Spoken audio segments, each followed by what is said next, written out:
There is a subculture that has thrived in the depths of the internet for decades. A community where people spend thousands of dollars on full-body animal suits and live out their wildest dreams. They're called furries. The idea that millions of online users enjoy role-playing and identifying themselves as anthropomorphic animals is a perplexing concept of its own. What do their parents think when they look outside and their like 14-year-old kid is running around on all four legs with a mask that looks like a wolf and is like, "Mommy, I'm wolf them, wolf self."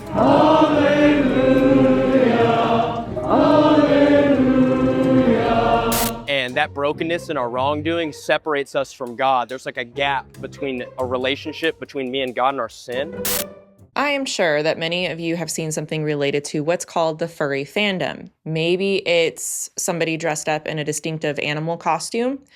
Maybe you were at the grocery store and saw a kid maybe walking around with a fox mask and maybe a tail. Maybe you've only ever heard about it in the context of a strange sexual fetish. Yeah, you heard that right. Or maybe, just maybe, you've had your own child mention this culture of furries, and suddenly your interest is piqued because, surprisingly, a lot of their friends are into this too. I mean, it's all over social media, TikTok especially, and you have no idea what it actually is. So my goal in this video isn't to sensationalize or make a caricature out of the furry fandom, nor is it to pretend that there are not also serious concerns worth addressing. Now, what I want to do is offer my firm but fair analysis of what the furry fandom actually is, what I've observed, and just as importantly, what it isn't. This is my honest effort to do a deep dive on the furry fandom and deliver the information with as much integrity as possible, and to give a very important biblical and critical analysis of this group. It does not mean I know everything about this fandom. In fact, I find that there are still things that I would like to learn more about. My main motivation behind this entire video and doing all of this research is for the parents out there. Even if your kids are not on social media, like mine, my kids are not on social media. They are around kids who are on social media, though. I can, with some confidence, say they have probably been exposed to the outpouring of the furry trend on some level. Like I said before, I still have a lot to learn, and as time goes on, I'm positive I will learn more about the furry fandom and how to really reach them for Christ, but with some exceptions. I've yet to see an outsider actually really do research and a fair analysis of the furry fandom with the goal of actually understanding it, or even worse, maybe some people even use going to a convention or maybe talking to a furry or whatever, using it as some sort of clickbait and some sort of social media stunt, because believe me, that would be very easy to do. I do know that Bryce Crawford has gone to a few furry conventions and done some evangelism. He does this all the time. He goes to these places to bring the gospel, which is incredible. Amen to that. But from what I've watched on the furry videos in particular, I'm not sure if he understands exactly what furries are and what they aren't. That's not to negate the fact that he didn't do a fantastic job bringing the gospel in these places. I genuinely do want to understand the furry culture, and in particular why it's growing, especially with adolescents and youth. Why is this appealing to people? What's really in the furry fandom that draws adults and children into it? And most importantly, what will they find there? So I'm sure that there are probably other resources out there that can also help, but I do think that this is a rather untouched topic, especially from a Christian perspective. So what I'm gonna do is break this video up into, 6 parts. Oh, my deep dive videos are getting more and more ridiculous. Okay, all right, the first part of any of my deep dives is just the basics. I will go over what furries are and try to explain the different groups that I have observed within this fandom. I'll go over what the history is and where the fandom even came from. I will go over popular terms within the furry fandom that you need to know about, and I will go over some common misconceptions and also some accurate conceptions. Part 2 will be me sharing about my visit to a furry convention. Yes, I went in person to a furry convention recently as part of my research For this video, I drug my friend Jeremiah Roberts along with me. He's such a good sport. So I will be telling you more about that, and let me just say it was interesting. Part 3 will be what I will call the bright side of the furry fandom. I've really tried to understand every angle of the furry fandom, and in this part, I will share what I would consider to be what can initially attract somebody into the fandom that isn't necessarily perverted or debased or even wrong. In part 4, speaking of trying to understand every angle, part 4 will be what I will call the dark side of the furry fandom. It's here that I will share some of the disturbing things I have found within the furry fandom. And as much as I want to say that part 3 will be longer or just as long as part 4, from what I have researched, unfortunately, that will not be the case. Part 5 will be my biblical and personal analysis. My attempt here in part 5 will be my hope to appeal to scripture and reality to help us biblically navigate how we can treat those within the furry community with love and truth, while at the same time, I'm going to try to give a thoughtful analysis of understanding the draw, the mindset, right? The draw to the furry fandom. And I kind of want to dig a little bit more into the psychology here in part 5, the mindset. The last part will be the conclusion. It will be my final thoughts, particularly to parents. And I will address maybe some common arguments that will come up in defense of the furry fandom.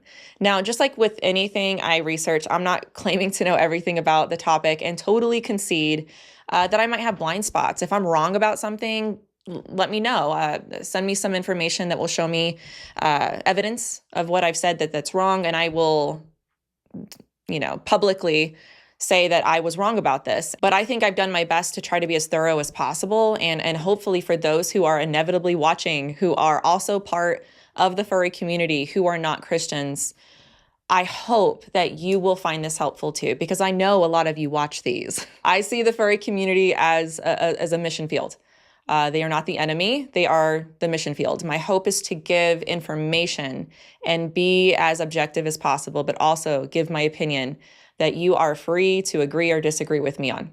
Also, just to point out that sometimes I'll use the phrase furry fandom or just fandom. I will use these terms interchangeably because saying fandom is just easier. So let's get into this.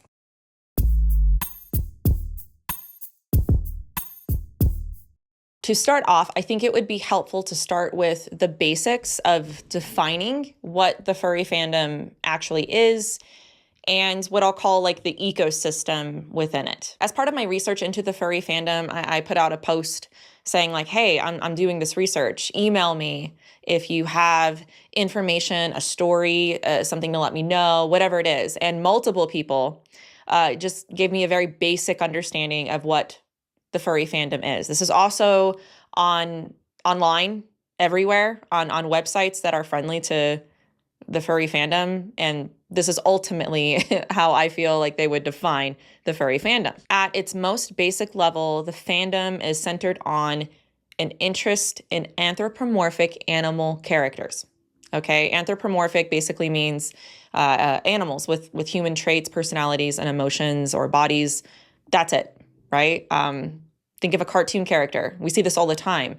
We've seen this in children's movies and shows like Zootopia, My Little Pony, Care Bears. Remember Care Bears? Bluey, Daniel Tiger. I mean, the list goes on and on. We find these in books as well. But these are very popular anthropomorphic cartoons. Everything else is downstream from that, not foundational. So there's like an ecosystem within the fandom. And I suppose I could compare this to something like a comic fandom, where there's a large diversity of people within it, like comics, where some people just read the comics, right? Others totally get into it. They cosplay. Some attach some sort of spiritual or religious meaning or politics. It's also comparable to the anime community, which I think has a lot more correlation with the furry fandom than something like comics, in my opinion, at least what I found in my research. I do think that there's a lot more extremes in the furry and anime fandom. So to give you a picture of this, I'm going to do my best to kind of give you the groups that I find in the fandom ecosystem. A lot of this is from my own personal observations and research, but also there's actually a lot of online research done on this, including a website that's actually devoted to the science of furries, believe it or not. It's called furscience.com, and it's actually been a very helpful resource for me that helped me research the demographics here. But I find that in general, had I just not had that as a resource and I just looked up the fandom, I find that these groups would have just existed. They would have come up. They would have had some sort of pattern of recognition, okay? So group one is what I'm going to call the creatives, okay? You have people within the fandom who are there specifically for creative art and hobby purposes. I find specifically among children and teenagers, this is a very big draw for them. I mean, there's art, there's stories, there's crafting, character design. That's a very specific draw. And I mean, I have a teenager with lots of friends, and let me tell you, a lot of them are into character design and writing and creating this their own storylines. I also personally understand this myself. Shout out to my 90s kids. But we very naturally did all of these things. I mean, I could probably show you some of my old art that I did in like 6th grade, where I drew flying foxes who could sing and dance. I even had names for them. Oh, Todd. Todd was the boy fox. Hazel. And then I switched up the names between the third fox. What was it? Vixie? Something like that. I mean, but they were flying foxes who could sing and dance. And I had this whole pretend world in my mind. It was just me having an imagination. So I could see how kids would naturally be drawn to this aspect for sure. And the art is pretty foundational to this subculture. And a lot of it is non-sexual, creative engagement. And according to Fur Science, if I can find my note here, because stats and numbers are hard. They did a survey on the art, and this is what they found. They did this in 2015. This is 10 years ago. So a lot of the numbers I'm going to give you, these stats, are probably bigger now, but here's what it had. Okay, so on average, they estimated that 25% of the work that's produced within the fandom was adult-oriented, and 17.6% said that more than half of the content they produced was explicit, although 32.4% indicated that they produced artwork with no erotic content at all. And 2.75% of artists, man, that's awfully specific, stated that they had been asked at least once to create something that they were not personally comfortable with. And 22% said that they actually went through with it and produced the content despite their reservations. 67% stated that they try to avoid such issues by posting a list of content that they would or would not produce, like particular fetishes or themes.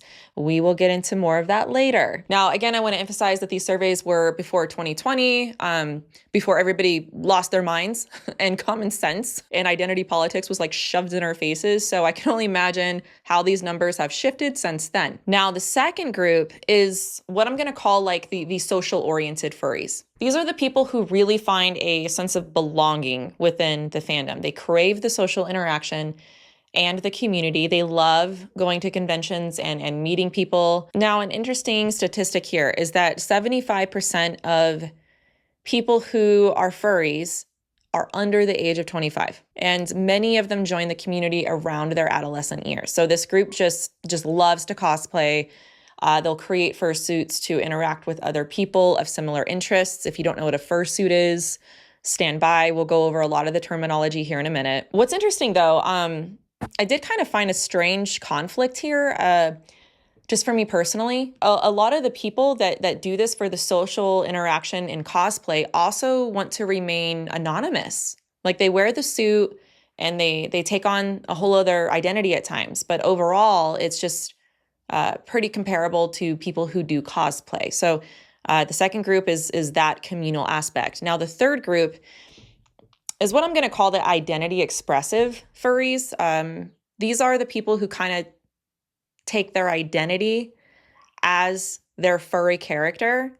a little too far, in my opinion, where it goes beyond the cosplay and it becomes an identity. For them, it's about creating a safe space, right? So for those who want to explore parts of themselves that they don't normally feel comfortable exploring, this was kind of the hardest group to figure out because they're kind of a mix of everything. Statistically speaking, a substantial number of furries identify as LGBTQ, right? Or gender diverse at rates much higher than the broader population. So, for example, here, let me find this survey real quick. So there's a large survey done, and about 20 to 30% self-identified as exclusively heterosexual, with majorities identifying as bisexual, homosexual, or other orientations. Again, this is before 2020. So for this group, their character that they're playing as, that they're dressing up as, maybe they're not even dressing up. It's just a character in their mind that they feel like is what is that word? Words are hard. Alter ego. That's the word, alter ego. So they can take on a whole other life, and it's an extension of their identity, as I was saying. And this is also even an extension of their sexuality. Now, this is just my opinion, but I kind of see this similar to someone who's living a double life. I think of the married man who has children and is home every night at 5 for dinner, right? He fixes the sink. Maybe he reads a bedtime story to little Jimmy and Emma, kisses his lovely wife goodnight, and then he stays up texting his boyfriend every night because he secretly meets with him every other day. It's like, at what point is this extension of your identity a healthy thing, even if it makes you feel some sort of freedom or autonomy, right? And at what point is it a mental health, moral, and ethical issue? So that's the third group. Now, the fourth group, in my opinion, is the darkest and most concerning and is fundamentally impossible to avoid when you research the furry fandom. This is what I will call the sexualized and kink-oriented subculture. Here's what I have found to be an undeniable fact. No matter who I talk to, no matter where I went, pornography is widely available within the broader furry ecosystem, even if not every furry fan engages with it. According to Fur Science, surveys found that 96.3% of male furries and 78.3% of female furries reported viewing furry-themed pornography. Now, within artist samples, 17.6% reported that more than half of the content they produce is explicit, though others produce little or no explicit work. So no matter really where you go, there is sexually explicit content in the community, especially online, and even at conventions, which I will share later. Now, the fifth group here is what I'm going to call the minority mixed bag group. Okay, so I would say that the 4 groups before make up the majority of the furry community. But there's this 5th group that I discovered that would probably be involved with the first 2 groups on some extent, the community and the art. But this group seems absolutely separate from like the identity politics, the identity expression, and the sexual aspect of it. And what I kind of see with this group is like, okay, pretend like there's just this big bag filled with junk food. I mean, you got Skittles, you got Starburst, you got Hershey bars, M&M's, Sour Patch Kids, and it makes up like 99% of what's in that bowl. But if you really look for them, you might find a nut, right? A pistachio filled with nutrients, omegas, and fiber. They are by far the minority in this mixed bag and probably will be overlooked because who wants a healthy pistachio in a bowl full of sugar? I believe that this pistachio group represents what they really wish the furry community could be, where it's just people having fun in a clean, pure way, and they want that to be the furry fandom. Now, even within this minority group, there's another minority group extended from it of furries who would actually consider themselves conservatives and even religious. They claim to be Christians. And in fact, I had quite a few of them reach out to me in the research for this video. A lot of them follow me on social media. I had no idea. But it was very interesting to hear their perspective, especially when it came to reaching the furry community for Christ. All right, so those are the groups in general. And there's something else to mention with all of these groups that I think is very, very important. There's a spectrum here, right? There's a spectrum to how much one person is involved with the furry fandom.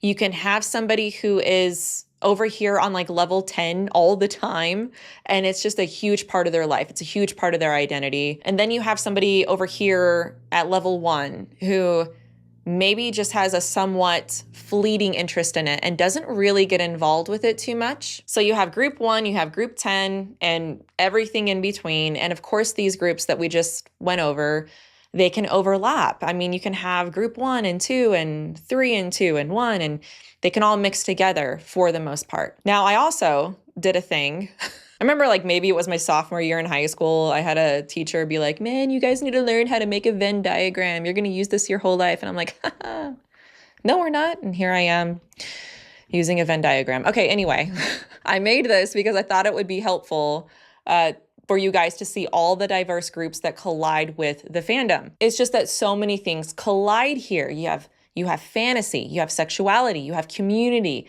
you have escapism, identity, art, spirituality.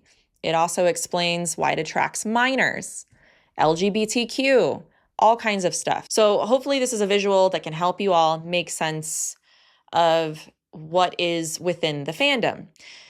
Now, with all that being said, we're going to go over the history. Now, I say this in almost every single deep dive, but the history is so fascinating because it helps explain kind of how they got to where they are today. And it's always going to be interesting to me to kind of go over the historical aspect of anything I cover because it always plays a part in the rest of the deep dive. So many of the people who are in the fandom will say that anthropomorphic art or characters have existed since the dawn of time, right? Since the dawn of human history. And fair, yeah, they would be right. But I would say that what we see in the fandom is a completely different genre because of the foundational goal of anthropomorphic art and expression is very different. In other words, the furry fandom that we know today has only been around for about 40 years. Now, what I found interesting when I found that out is that it really makes a lot of sense considering the time frame of the mass marketing of entertainment towards children, which is relatively new. And I think we kind of take that for granted, that there are tons of TV shows and books and entertainment and education for children. But historically speaking, it did not always used to be that way. Walt Disney, right? Walt Disney came in and revolutionized this. But I would say before the late 1800s, there really wasn't like this market towards children's entertainment. I just don't think they cared. They were just trying to survive. I don't care to entertain you right now, little Jethro. Okay, Uncle Jimmy, he's covered in leeches because it has this mysterious disease that we can't understand and we don't know where it came from. It's like, I mean, they had their own problems, okay? But overall, no, I don't think that anthropomorphic characters for entertainment and allegory is a unique thing in human history. Now, as far as the history of the modern furry fandom, it really started forming in the United States, especially on the West Coast in California in the late 1970s and early 80s. And it was primarily within the science fiction and comic conventions and the fantasy art circles, which makes sense because art is a big part of the furry fandom. Now, something I find very interesting, maybe sometimes overlooked at this point in the history, is that especially after World War II, a lot of the anthropomorphic cartoons and entertainment was, if there was any, it was aimed at children. And what really happened here within the furry fandom roots is that this interest in anthropomorphism and art shifted towards adults. So I really tried to do my best here to do the really annoying homework to understand the origins within the fandom with the most bird's eye view that I can without naming every single name and date out there. But basically, all right, it just started from a bunch of people enjoying funny animal comics. This was done through what's called the Amateur Press Association, or the APA. I need to explain this a little bit because I think it will help explain some of the early controversy within the fandom's origins. So think of an APA like a really archaic way to communicate before the internet. All right. If you were interested in a niche topic back in the day, you couldn't just post it on the internet, right? For all the world to see. So how did you communicate with people with similar interests? You formed an APA. So here's how this would work, okay? You would join an APA, which you probably heard about through word of mouth at a sci-fi convention, a Comic-Con, or some sort of fantasy art group. I know back in my day, you would have, those public boards at like a grocery store where people would pin things to. You would go into coffee shops sometimes and you would have the cork board there and people would pin things to it. That was kind of how you made this public thing that you're doing known. You wanted other people to take your number. Here, I'm selling something. Hey, single white woman looking for a single white man. You know what I mean? Before the internet, that was just how you communicated. So in this case, it was like, hey, if you like this kind of art, here's an APA you can join.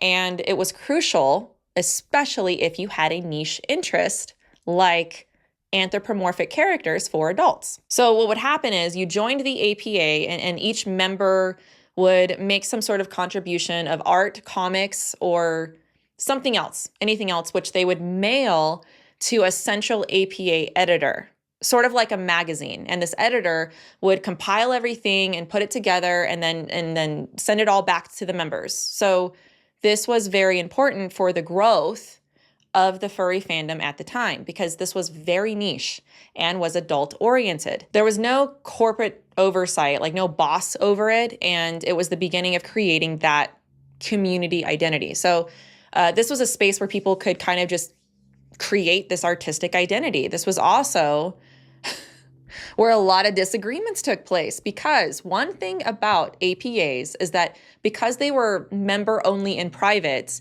not publicly available and not really regulated, there could be some sort of safety around experimentation with adult content. It's not explicitly what this was for, which made it controversial. But let me be clear, it certainly allowed for this kind of stuff. From what I've researched, the initial interest in anthropomorphic creatures and art and cosplaying as one started with pretty relatively innocent intentions. And the modern furry fandom is mostly described as growing out of these 1980s funny animal fan spaces, especially the APA ecosystem. But because sinners be sinning and adults are involved, there definitely seems to be a simultaneous parallel lane of adult content that found its way into the furry community. And there has been controversy ever since. There has been debate and controversy within the fandom of whether adult content should be accepted right from the beginning.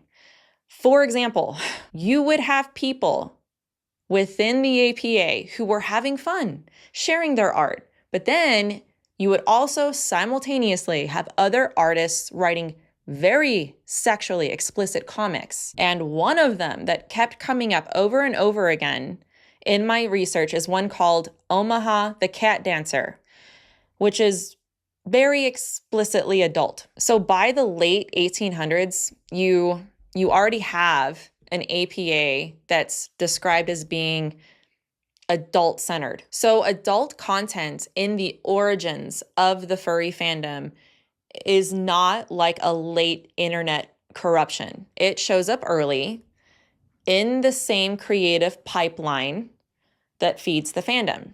And I have to be honest, this really, really kind of surprised me because I've kind of regularly heard from people who defend the fandom that the origins of the fandom were just explicitly within the Comic-Con or sci-fi groups for fun.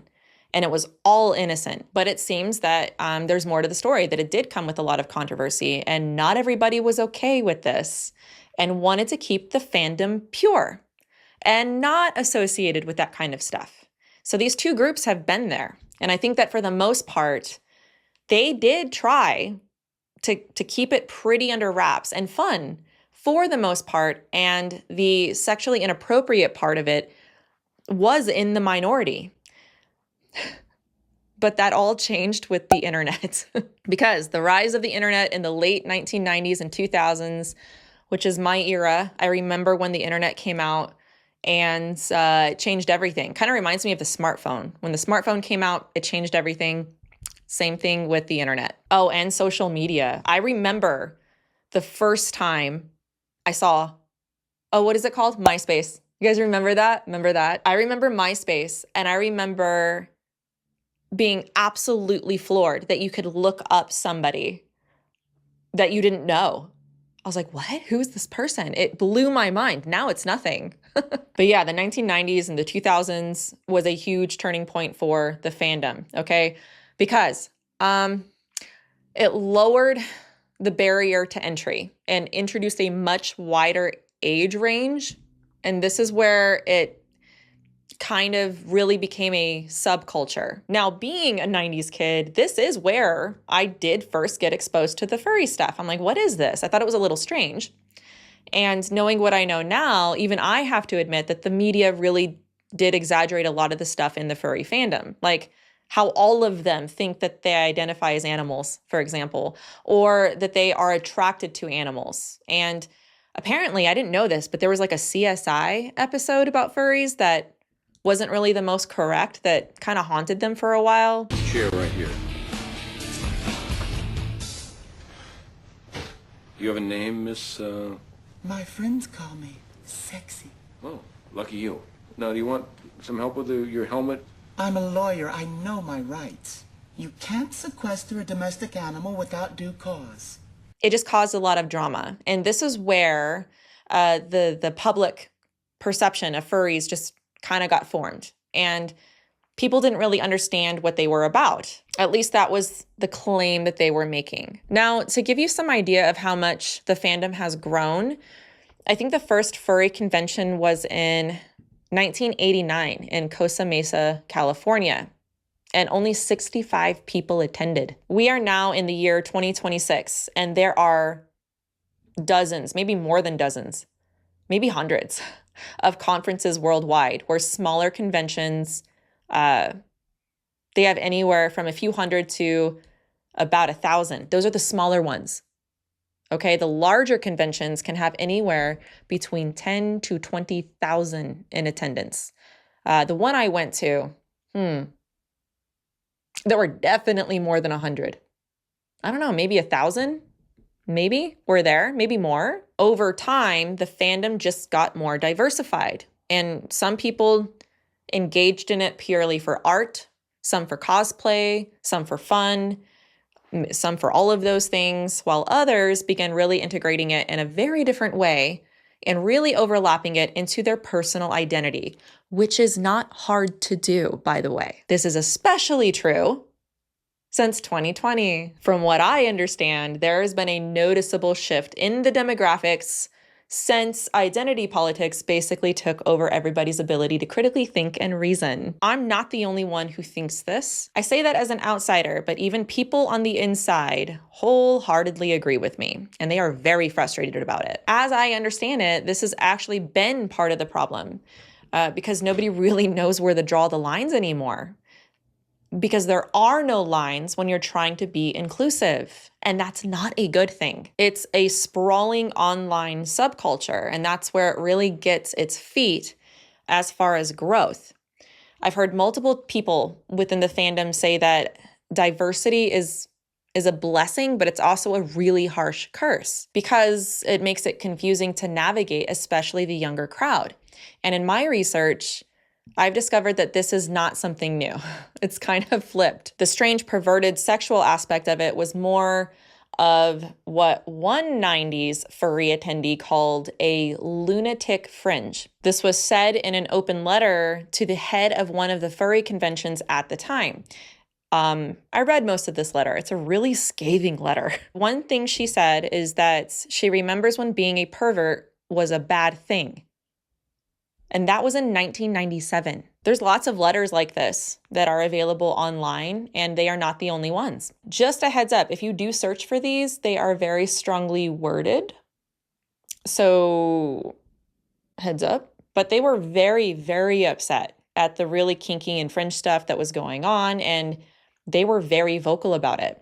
And as we can see, that has changed dramatically. You're not really allowed to say those things now, or else you're looked at as like this non-inclusive freak, a terrible person who just hates people and they don't understand, you're homophobic or whatever, right? Pick or choose the name you want to be called. It seems like that's really done a lot of damage, because if you want to be inclusive, right, and welcome and affirm everybody, well, then you're just going to have to welcome and affirm everybody now, aren't you? So I think that it's important to know that historically speaking, there were people in this fandom who really fought for it to stay fun and artsy and keep out the creepy, perverted stuff, but they just got burned for it. And from my vantage point, looking back, it makes perfect sense why there is a minority now. So as always, I'm sure that there's more to know about the history, but that's kind of a crash course for you, kind of like the Cliff's Notes on how and why it got started and why it looks like it does today. All right, now that we've defined what furries are and the history, I'm going to cover some unique terms within the furry community that will come up again later in this video. But I also think it's good for you to know as well, in case you come across this online, or even if you hear this from your own kids. All right, so the furry fandom has its own kind of different language. The first one is one I've been using this whole time, the fandom, right? You'll hear this in casual conversation, referring to the furry subculture specifically. Kind of already gone over that one. Crossplay. This is where you cosplay the opposite sex. So it would be like me being in a furry suit as a female, but my character is a male, right? The next word is fursona. So this is a play on the word persona. But this is kind of what I was saying before, that this is the furry character or avatar or alter ego that they have created to represent themselves in the fandom. And some of them really go deep with the lore here. Some of them have whole backstories and totally different personalities. I had one person tell me that their fursona is like their idealized self. This is their true, authentic self. This is their pure self. The next word is fursuit. I used this before. Oh man. Before. Fursuit. I used this before. This is the costume that typically everybody recognizes and identifies when they see a furry, because what they're wearing is called a fursuit. This is, for them, what brings the fursona to life. And guys, they are extremely expensive, like thousands of dollars to make. When me and Jerry were at the convention, we came across one that was already made that was selling for like $5,000 to $6,000. So what some people will do is what they call partialing, which is actually, I'll read that one to you now because that's another term. It's wearing a partial fursuit. Maybe you have the head, maybe you have just the hands, maybe you have the feet, a tail. You're basically partially covered because it's so expensive. Now, from the perspective of those within the fandom, it's very important to understand that you do not have to have a fursuit in order to be a furry. More on this in a little bit. But the next phrase or word is called breaking or ruining the magic and poodling. Some people might recognize this term just in casual conversation or in other spaces, but this is where you are shattering the illusion of your character by talking out of character at the wrong time. Or if you're showing skin, like you wear just the head with shorts and a tank top and you're showing your arms and legs, like your skin, which is called poodling. A non-fur, which is basically us, outsiders to the fandom, a non-fur. Sometimes this can be a derogatory term. Basically, you're the normie. You're the NPC, the generic boring human. But it can also refer to somebody who's in the furry fandom, but they're not necessarily embracing the entire culture. Like if they're playing a character, they're not going to go dress up in a fursuit, but they might be involved with maybe the art side of it or something like that. But as I understand it, they wouldn't be considered an actual furry. Now, another word I've heard for this is mundane. I know that we have a regular usage for that word, but in the furry fandom, it does have a different meaning. All right, now, as always, oh wait, hold on. There's actually another word here. I forgot to go there. Another term that I came across a lot was called popufur. A popufur, which is just a popular furry, maybe like an influencer or something like that. As always, there's a lot more there. There's like a whole terminology. There's a website dedicated to the terms, all right? But these, I think, are the most popular. I think terms that you'd come across more often online that I've seen personally and have had people explain to me. But at this point, unfortunately, I'm sorry. Let me apologize ahead of time because I have to go over some terms that you need to know about but are very inappropriate.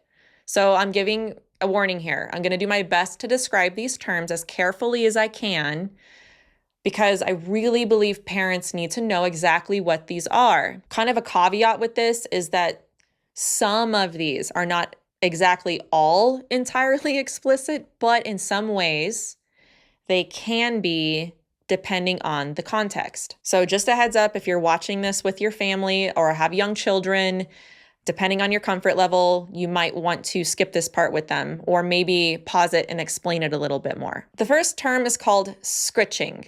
Now, I've heard this used in like bird groups to give your bird scritches, right? Like you're giving them love or scratches, right? And this can be a neutral term. All right, but basically it means grooming and massaging for affection. This can also be non-sexual. All right, so this is one that depends on the context. The second one is not the case. This one is almost always inappropriate, no matter what the context. It's yiff or yiffing. Okay, so yiff, how do I explain this? Yiff is considered the sound of explicit interaction made by foxes. It's typically associated with a lot of sexual advances, okay? Yiffing is participating in that explicit activity. Think of yiff as equal to the F word, all right? It's associated with a lot of sexual advances. Yiffing is participating in that explicit activity, all right? And yiff art is basically furry animal porn. The next term, unfortunately, is called a baby fur. Now, I wasn't sure if I should put this in the inappropriate terms one or not because I found it so offensive. But I do think that if an adolescent or grown adult were to role play as a child, I would think that that would be a little odd. So a baby fur is a furry who basically role plays as a toddler or a baby character. Another term that comes up with baby fur is something called cub play. Cub play. I have to tell you to keep most of these words in mind, unfortunately, as I will have to expand on them more in part 4. The next term is called a zoophile. Now, this one is not isolated to just the furry community, but it's a very common term within the furry community. I didn't even know what this was before I started doing this research, but this is a term used for somebody who is sexually attracted to animals. So in the fandom, this is like a line they draw, kind of, because again, it's very inclusive and it's hard to draw that line. Anyway, more on that later. In the fandom, calling someone a zoo or a zoophile is a strong accusation and definitely in most contexts, it's not a compliment when you hear it. And as I understand it, this is at this moment, one of the strongest insults within the fandom. But it's also something that does happen within the fandom, which is why they're condemning it to begin with. Because it's not just sexual attraction to other animals. It's carrying through with that attraction, which is why they condemn it, but it implies that it happens. Now, for you Christians out there, the other word that you might have heard for this is actually in the Bible. It's called bestiality. Yeah, that's how long this sexual perversion has been going on. I swear there's nothing new under the sun. Now, the next term is called mer or mersuit. Now, mer is kind of a play on the word purr, but it's a sexual purr sound. Now, combine that with a mersuit, and I don't know how else to say this. It's basically a porn suit. It's a suit designed specifically for sexual interactions.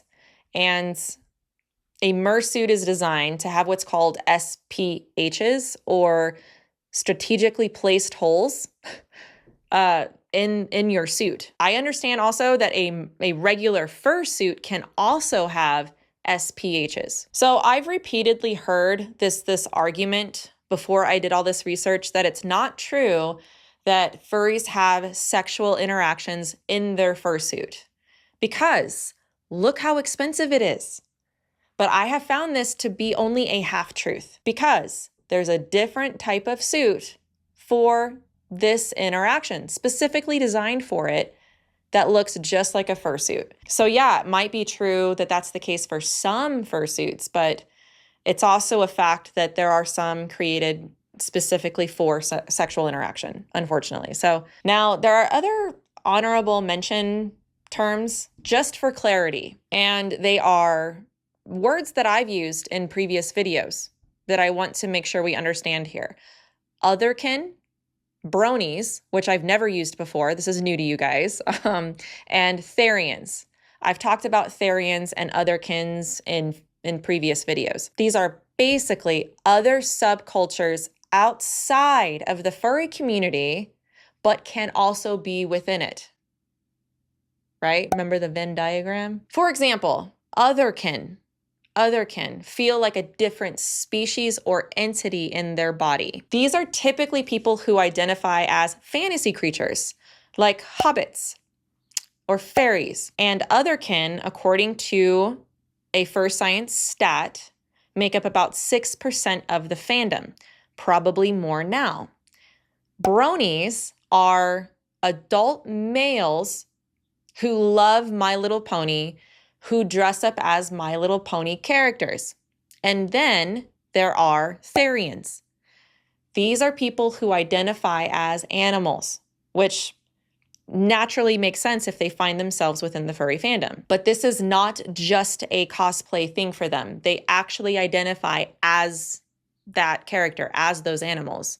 Now, on this note, I am going to segue into talking about some misconceptions about the furry fandom. Okay, the number one most common misconception I'm going to go over right off the bat is that furries do not mean the same thing as therians. We just defined that, right? Because a therian is a human who identifies as an animal. Like, that's their identity. That's their true, authentic self, right? I think another word for therians is species dysphoria, which is just like gender dysphoria, right? Which is people who believe that they were born not just in the wrong body, but as the wrong species. So there's lots of different ways that they say that they connect with identifying as an animal. But generally speaking, therians know that they are humans, but a lot of them just spiritually believe that they were an animal in their past life. So they try to connect with and feel closer to their past lives, or what they call a stereotype. Not all furries, in other words, identify as an animal or a therian. Furries, as we've gone over, are people who have an interest in making or cosplaying as anthropomorphic animals, aka animals with human traits, right? So let me put it to you this way. Not all furries are therians. Not all therians are furries. But there is a large percentage of overlap between these two groups, between Therians who happen to be a part of the furry fandom. Make sense? Smell what I'm stepping in? In my research, I found that this was one of the biggest things within the furry fandom that they really struggled to explain to the non-furs, right? To people in general. However, I cannot and will not deny the fact that because of the overly inclusive nature of the furry fandom, people who feel like they were born as the wrong species or Therians, right? Definitely find comfort in these spaces. As far as the percentage of people as Therian within the fandom, as of 2020, it's about 8%, which honestly is a lot to me. That's a lot. But again, since 2020, I imagine that it's gone up since then. This even is pretty complicated because according to one article I read, about 1 in 3 people in the furry fandom report feeling not 100% human, but they wouldn't call themselves Therians. And about 40 to 50% of them report a desire to be 0% human if they could be, whatever that means. Now, the dates here are really interesting to me because this article that reported that was from 2015, 10 years ago. And I just think it would be a stretch to assume that that number hasn't gone up. Now, the second misconception, I kind of went over this one a little bit before, is that not everybody who is a furry dresses up like one. The ones who dress up can afford it. They're called fursuiters, and believe it or not, they are actually in the minority, according to stats anyway. Only about 1/3 of people in the fandom have a fursuit. Like I said before, part of this has to do with the exorbitant amount of money it takes to make one fursuit, and not everybody can afford that. And not everybody can afford that. So believe it or not, there's actually more people who consider themselves furries out there than we can actually see because most of them don't actually have fursuits. For many of them, it's an identity or a character they have created. So they play out that character in other ways. And I think one of the most common components to the furry expression is the tails that people wear. So there's a spectrum of people who would identify as a furry, but they don't necessarily look like one or dress up like one all the time. So that's part one. That's the foundation and the basics for the furry fandom. And I really hope it gives you a picture of that world to start off with and will inform the information I'm going to give you in the rest of this video. Next, I'm going to share with you my personal visit to a furry convention.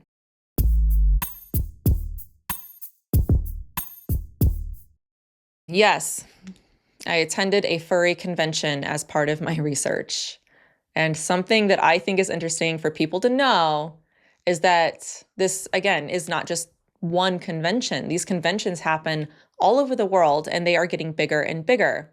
I think the 2 largest conventions, let me see here. Yeah, the 2 largest conventions they have are Anthrocon in Pittsburgh, Pennsylvania, and the Midwest Fur Fest in Chicago, Illinois. And I mentioned this stat before, but anywhere from 13 to 20,000 people tend to come to these bigger conventions, and they are all over the place. I know there's some in Texas, Georgia, Nevada. I know they'll be having one here in New Mexico soon, later on this year. They're all over the world as well. But in my case, I went to the one in Phoenix, Arizona. Now, a lot of you guys have suggested to me that when I go out to do boots on the ground research, when I go to these places, it would be good to take someone with me. And sometimes, just putting this out there, sometimes I would rather be by myself. I depends on where I'm going. But other times, I do think that you are absolutely right. And I think it would be very smart to take someone with me. And in this case, considering the unique, yeah, that's the right word, uniqueness to this visit, I'm very, very glad I did take someone with me, because I asked my good friend Jeremiah Roberts from the Cultish podcast to go with me to this convention. Jerry and I have collabed many times in the past. He's like a big brother to me, even though he hasn't been to Thanksgiving in like forever. I mean, call mom, would you, Jared? Jeez. We did not show up in furry attire, of course, but instead we chose to wear our Mike Winger flannels because they make us 8.5% smarter. And yes, I just realized that I am also wearing a flannel today. It was just in the back of my closet and it was clean, so I grabbed it. And you guys, I totally thought that wearing a flannel would help us blend in. I was very, very surprised that it was us who stuck out, like a fact in a feelings meeting, like a parents at a prom. We stuck out. If people thought that we were furries who just weren't dressed up in a fursuit, we would be considered gray muzzles, which I actually forgot to add that to my terminology. But a gray muzzle is like a person above 30 in the fandom, or a veteran furry, and it's so weird that I know that. Anyways, it was a 3-day convention at a Sheraton hotel, and the place was absolutely covered with people who were dressed head to toe in furry attire. Some people, of course, were partialing. And the second thing I noticed is when we went up to the floor where the convention was actually happening, I immediately noticed a wave of LGBTQ people. And of course, these were people who weren't completely dressed in fursuits. You had dudes in dresses. You had people who were in the attire. You had people representing it on their fursuit. Now, you have to get badges for this convention, and Jerry and I went to get ours, and we had a very interesting interaction with the person signing us in. Now, this was a large man, probably in his mid to early 20s, checking us in. We're just shooting the breeze, and he tells me that he is a detective at a police department and used to be a cop. And I really struggled with that. So I started asking some questions about that, and I didn't get too much information out of him before I noticed his name badge, because it caught me off guard, because it said that his name was my name, Melissa. Then I noticed he had pronouns there, which were they, them, and she, her, which I did not use. He gave us our badges and then directed us over to a table over to the side where we were able then to choose our pronouns, which we did not get. We did, however, grab a schedule of events, which I will be sharing a little bit more about later. After this, we kind of just walked around. We saw some of the art, which wasn't all bad. A lot of it was really normal. It was really well done. And then we saw everybody getting in this big line to get into one of the larger rooms. We didn't know what the line was for, but the psychology just, okay, there's a line, let's get into it. But apparently it was a line to get into this large room to take a massive group photo. This is where all the people dressed up in their fursuits got together and took a group photo. Then when they were done, everybody just kind of lounged there in this room. And Jerry and I were just over to the side, just kind of observing at this point, trying not to stand out too much. Don't be suspicious. Don't be suspicious. I mean, there were some people in flannel there, okay? But the demographic was very interesting, and so was the style. A huge part of the majority was like steampunk, goth, LGBTQ, and even BDSM aesthetic, okay? So Jerry and I were just kind of chatting and observing.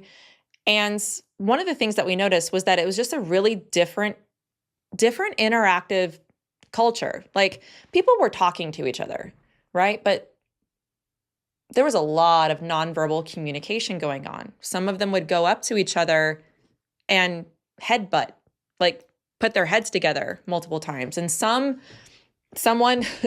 even got out a laser pointer, and others came in and started chasing it. I mean, they're in character. So for them, they're playing a role and basically playing pretend, to put it simply. So there was talking going on, some nonverbal, some were taking pictures. And I mean, at this point, some people, I think, would not understand it, but to them, this is part of the community aspect that they crave. But that was only part of it. I mean, for the most part, people mingled around, but a lot of them did stay in character. I was really surprised at one point. This really upset Jerry. He could not get over it after this. This was his moment of, oh my, we're not in Kansas anymore, okay? He saw somebody in a cow fursuit walking around on all fours. And that just stunned him. We left this room, then went and checked out all the other areas. There's kind of like a map that they have where you can go visit all these other areas. I mean, there's booths selling all sorts of stuff, especially furry art.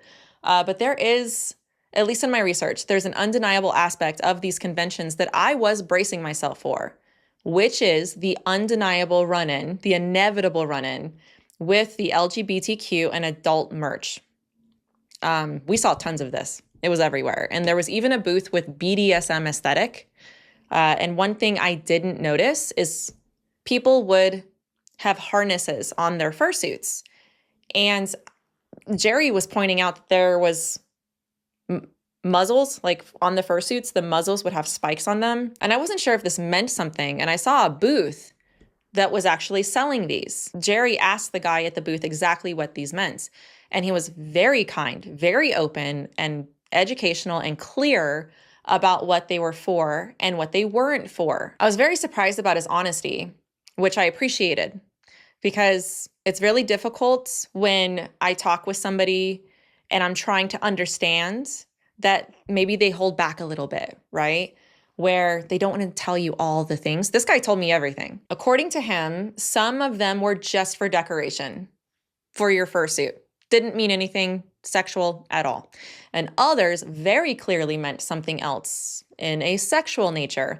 He sold both. He told us what each one's meant and what messages they were relaying. So after that conversation with him, we kept walking, looking around, and we could not help but notice that there were sections that were closed off that were labeled 18 plus, which were very obviously pornographic in nature. And it was the same for another room that was all art.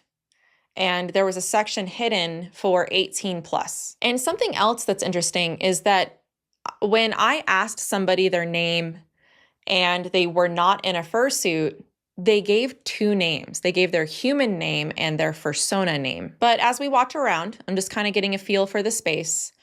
And there's just a lot of LGBTQ pride stuff. There's even a free mom hugs booth who say that they are there to empower the world, to celebrate the LGBTQ community. Lots of vendors just selling a variety of things. It's like Vanity Fair. That's what it reminded me of. There was a workshop where you can craft things for your fursuit, a gaming room. There was just all sorts of stuff. Hey guys, I just wanted to pop in here real quick because I kind of wanted to give a little buffer before showing you these next photos, just in case you have kids around. I would consider them a little bit inappropriate for children. Now, mind you, there were children there, and these were out in the open for all to see. But I kind of wanted to just warn you real quick, just in case there are kids, that you might want to discuss this with them if that's something that you find that is inappropriate for them to see. And this first photo here is, they're pins. A lot of them were fine and normal and innocent. But these two here, SFW, stands for Safe for Work, which is typically meaning things that you could look at work. It's PG stuff. It's not inappropriate. And then NSFW, not safe for work, which heavily implies usually nudity, something triggering, pornographic stuff. And you can, wear each pin to imply certain things. And then the next thing I want to show you was this table that had adult content, 18 plus only, with the books and everything kind of just out there. But let me show you a little bit closer. You can see the poses. You can see the title, Naked Hot Tub. And there's other suggestive pictures that were around in the common area for the average person to see. So we're just giving you an idea, a feel about all the things that were there. And also just keep in mind that, again, a lot of the stuff was fine and normal, but all of this that you see was just mixed in with all the rest. Now, some of you might be wondering if we talked to anybody while we were there. And yes, I usually try to talk to people who are willing to talk with me. There was a few times where we tried to start conversations with people. And overall, the atmosphere was pretty friendly, sometimes too friendly. And then other times it was weird. People seemed kind of shut off and closed off. But probably the most interesting conversation was with somebody who actually follows me on social media who is a Christian. She says that she's a Christian, but she's also in the furry fandom. She actually came up to me and Jerry and said hi. And we talked with her for about an hour. She was also there with another friend that we talked to as well.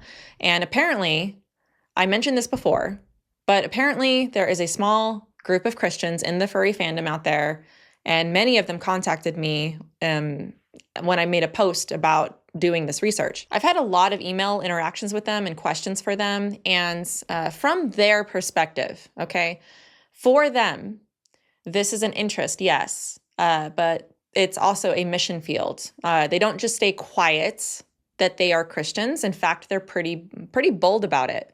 For example, our new friend, she would walk around at these conventions with a huge flag that says Jesus is King.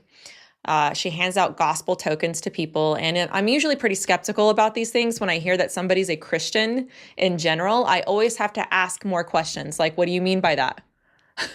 What kind of Christian? I mean, are we talking progressive, cultural Christian? Are you a serious Christian? Are you Mormon? Because everybody says that they're a Christian, but what do you mean by that? And honestly, these are the kinds of questions I was asking her just right out front. And I don't think this surprised her at all because, I mean, again, she does follow me on social media and she knows where I stand with a lot of theology, doctrinal positions. And she was very upfront with me that she's not shy about her faith, and neither are her friends. So she was definitely, in my opinion, one of the brightest people I've met in some time. It was really great, a really great conversation, and I really enjoyed meeting her. As I mentioned, she did have another friend who was there, who was also really interesting to talk to. He was not a Christian.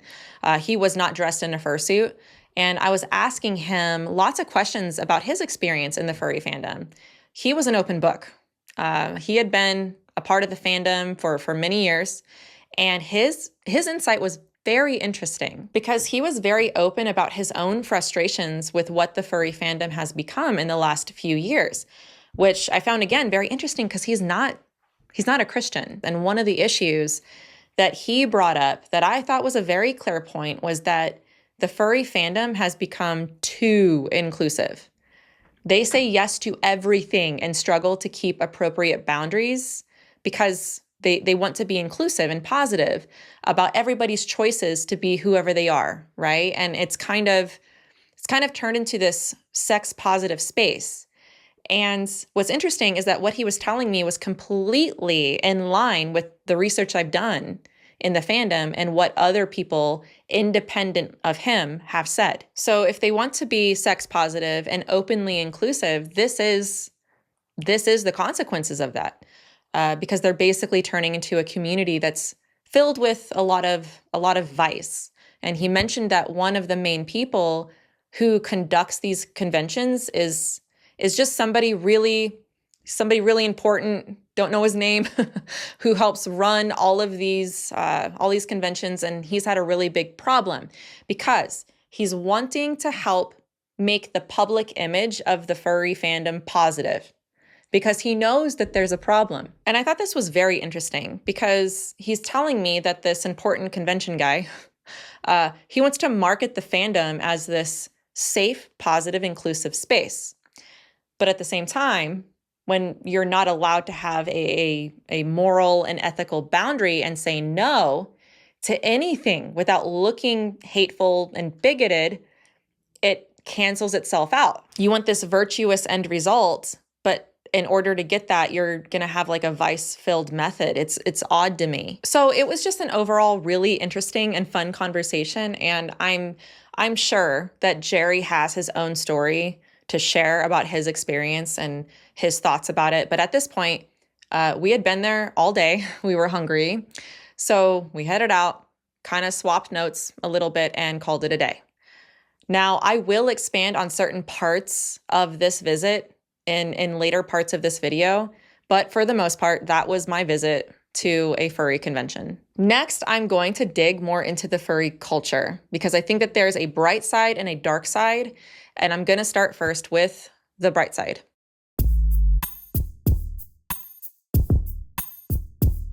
In my attempt to be as fair and as charitable as I can in my assessment, I want to share what I would consider to be the bright side of the furry community, because it's not like all I found was complete trash. First, I mentioned this in part 1, but I want to revisit that very small minority within the furry community who claim to be Christians, like actual Christians.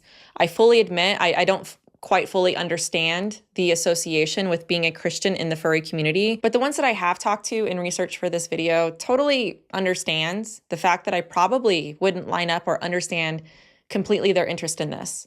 They are very clear, at least in their perspective, that they understand that they are the minority standing up against the values within the community. And even I have to admit that they have a very unique reach into the mission field that is within the furry fandom. Because a chunk of my research has been so saturated in what I would consider spiritual darkness and a disconnect from reality within the fandom. And I find a very different perspective from these people within the community. So according to them, in their perspective, this is just a hobby. It's something that they don't have their identity in, and many of them would consider dressing up to be the same as being a mascot. They're role-playing a character that they understand is just a character.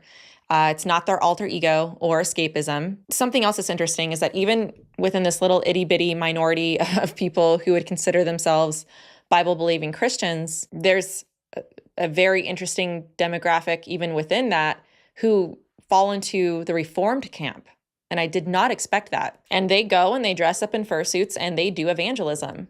I knew that I would find an amalgamation of progressive Christians mixed with carnal Christians, and yep, there were definitely plenty of those. But this seems to be a group who has firm calls to repentance to those in the LGBT community about why transitioning is the worst thing they could do, why they shouldn't go on puberty blockers, the lies of the progressive media, and much more. They, I have to admit, have a unique voice into the community. Something else I noticed that I can't really figure out why, but there's also a high demographic of Mormons who are also in the furry fandom. Hallelujah, hallelujah. I'm not really sure why there seems to be more Mormons, even if it's a minority within the fandom, but I just thought that was interesting to mention. I think there was even a video recently that came up of Mormons who were worshiping in their fursuits. So yeah, I thought it was really interesting that me and Jerry being at this convention, there was one person there, one person out of maybe 1,000 plus who was a Christian with a huge Jesus is King flag trying to tell people the gospel. I mean, they know the unique language. They know how they think. They are at an eye level that not a lot of people are, and they have a very unique understanding of this culture and community to reach them. So for what it's worth, in the spirit of trying to represent in the best possible light, right, to represent as fairly and as charitably as I can the bright side of the furry community, that's one perspective. Agree with them or not, but I thought that this was worth mentioning. For whatever it's worth, though, just kind of a final note on this, because in the spirit of trying to help parents understand exactly what this is, they've been a very unique help to me in this aspect. Because they have such unique insight and have been able to kind of communicate things to me in a unique way, because of that, I'm able to help you really understand this so that you can protect your family. I said before, I don't quite understand the interest in the furry fandom myself as a Christian, but I am grateful for what they have offered because I do think that ultimately the information has been helpful to me, therefore helpful to you. The second thing is that outside of this teeny tiny minority of Christians, there are other people who really don't like what is going on in the furry fandom. And it's like they're furry activists almost. Like they've been actively trying to change it. And in fact, at this point, I would like to introduce another term to you, a burned fur. Inside the fandom, this term has a loaded meaning, and it kind of has a double meaning as far as I understand. But first, the first definition of it is it refers to like an entire demographic of people within the fandom because they got burned pretty bad and left the fandom. And I will actually read some comments later from some of these people who left, but it also has an alternative meaning because, interestingly, this is also the name of a movement that happened to be in the late 90s who sought to fight against the prevalence of the vice-filled sexual garbage and fetishes that go on within the fandom. And sometimes they went pretty hard. Interestingly, their reputation from within the fandom was that they were looked at as kind of a hate group. They were seen as bringing more attention to the negative parts than what they would have wanted. And I found that very ironic. It's like you're going to do a lot of really disturbing sexual things and then get upset at the reputation that earns you, then shame the people who are trying to fix the reputation. Okay, but the burned furs, historically speaking, in the 90s, they kind of got demolished. They, for the most part, dissolved and disbanded. I think a large part of it had to do with maybe the methodology that they had in trying to create change within the fandom.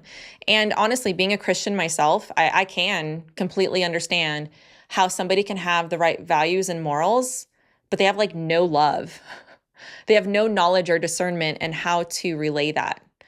And sometimes, honestly, they can be pretty awful about how they go about it. And as I understand it, that was actually part of the controversy within the burned furs. I 100% agree with the philosophy and think that there ought to be complete reform to get all of that sexual stuff out of the fandom, or at least a split, right? But the way to do that can matter. So as I understand it, it wasn't necessarily what they believed, it was how it got enforced. And the complete irony is that, okay, whether the furry fandom loved them or hated them, everything that the burned furs warned about happened. This was the late 90s, and they could see, right? They could see it happening. The drift into radical inclusivity, the identity first thinking, not to mention that the sexual fetishes and the idea that if it's consensual, then it's okay, and that nothing's off limits. And the burned furs tried to stop it and literally got socially ran over and smashed. And fast forward to today, people just shouldn't be surprised that the majority of society associates the furry fandom with sexual fetishes and pornography. My point is that there are still people today who are within the fandom, who are trying to reform it at the expense of their reputation within the fandom, but also in the world. So the world looks at them weird because they're furries, and the fandom looks at them weird because they're trying to reform it. So these groups within the fandom that want to reform, they don't call themselves burned furs or even associate with that group at all. They are groups that have formed within the fandom with a clear moral compass, still really trying to reform it and fight against the garbage. They can see that it's devolving. They see it into something that needs to be stopped. And whether I agree with them or not, they really enjoy the creative part of the furry fandom, the community, the theatrics. I had one person tell me that it's kind of like the fun of a Disney mascot would have going on and kind of creating a fun, imaginative world for people to enjoy. It's like that same kind of concept. You're not allowed, for example, to make a Mickey Mouse costume. But hey, I can create a cat character or whatever with a quirky personality who loves to make people laugh. And there are lots of people in the furry fandom who they're not into much of the weird stuff and like it associated more with something joyful and pure. So those are the perspectives I want to present to you that I would consider to be like the bright side. But as we can see from the history of the furry fandom, this has been the fight from the beginning.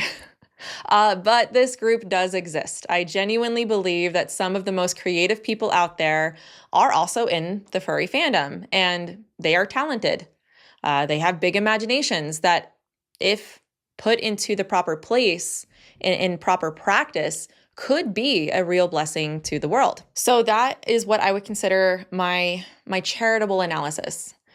Some of the bright things, I suppose, about the furry fandom, that it's not just this overgeneralized dark place and everybody's this, everybody's that. And I really wanted to put more in this section, if I'm honest. I really wanted to find an excuse to make this longer. But at this point, I have to address a whole other side to the furry fandom.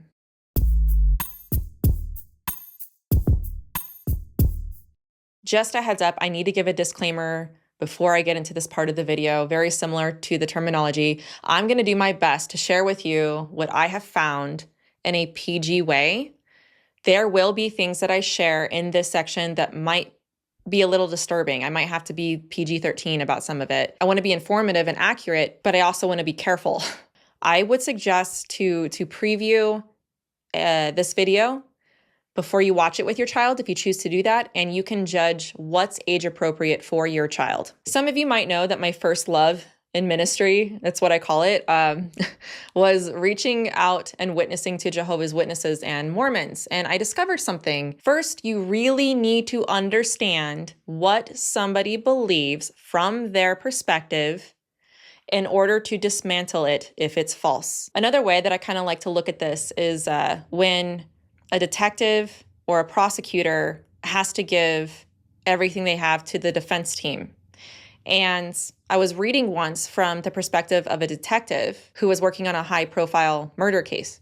And he said that when you're giving them everything you have, you let them go in, get everything they got, and then you beat them with it. You let them see everything you have. You don't hide anything from them at all. You let the defense take it all, and then you take all that evidence and you lay it out and you beat them with that evidence. Because ultimately, if you have all the facts there, the truth always comes out. And in this case, if I'm learning about another religion or belief system, I find great value in talking to the person of that religion or belief system, like a Jehovah's Witness or a Mormon. But there's another group that I found to be invaluable in understanding Mormons and Jehovah's Witnesses theology. Just go with me on this. I promise I'm getting to a point. But there's another group that really helps me understand their theology, especially the stuff that they don't want you to know. And that's former Jehovah's Witnesses and Mormons. They will tell you all the stuff that the J-Dubs and the Mormons won't tell you right away or at all.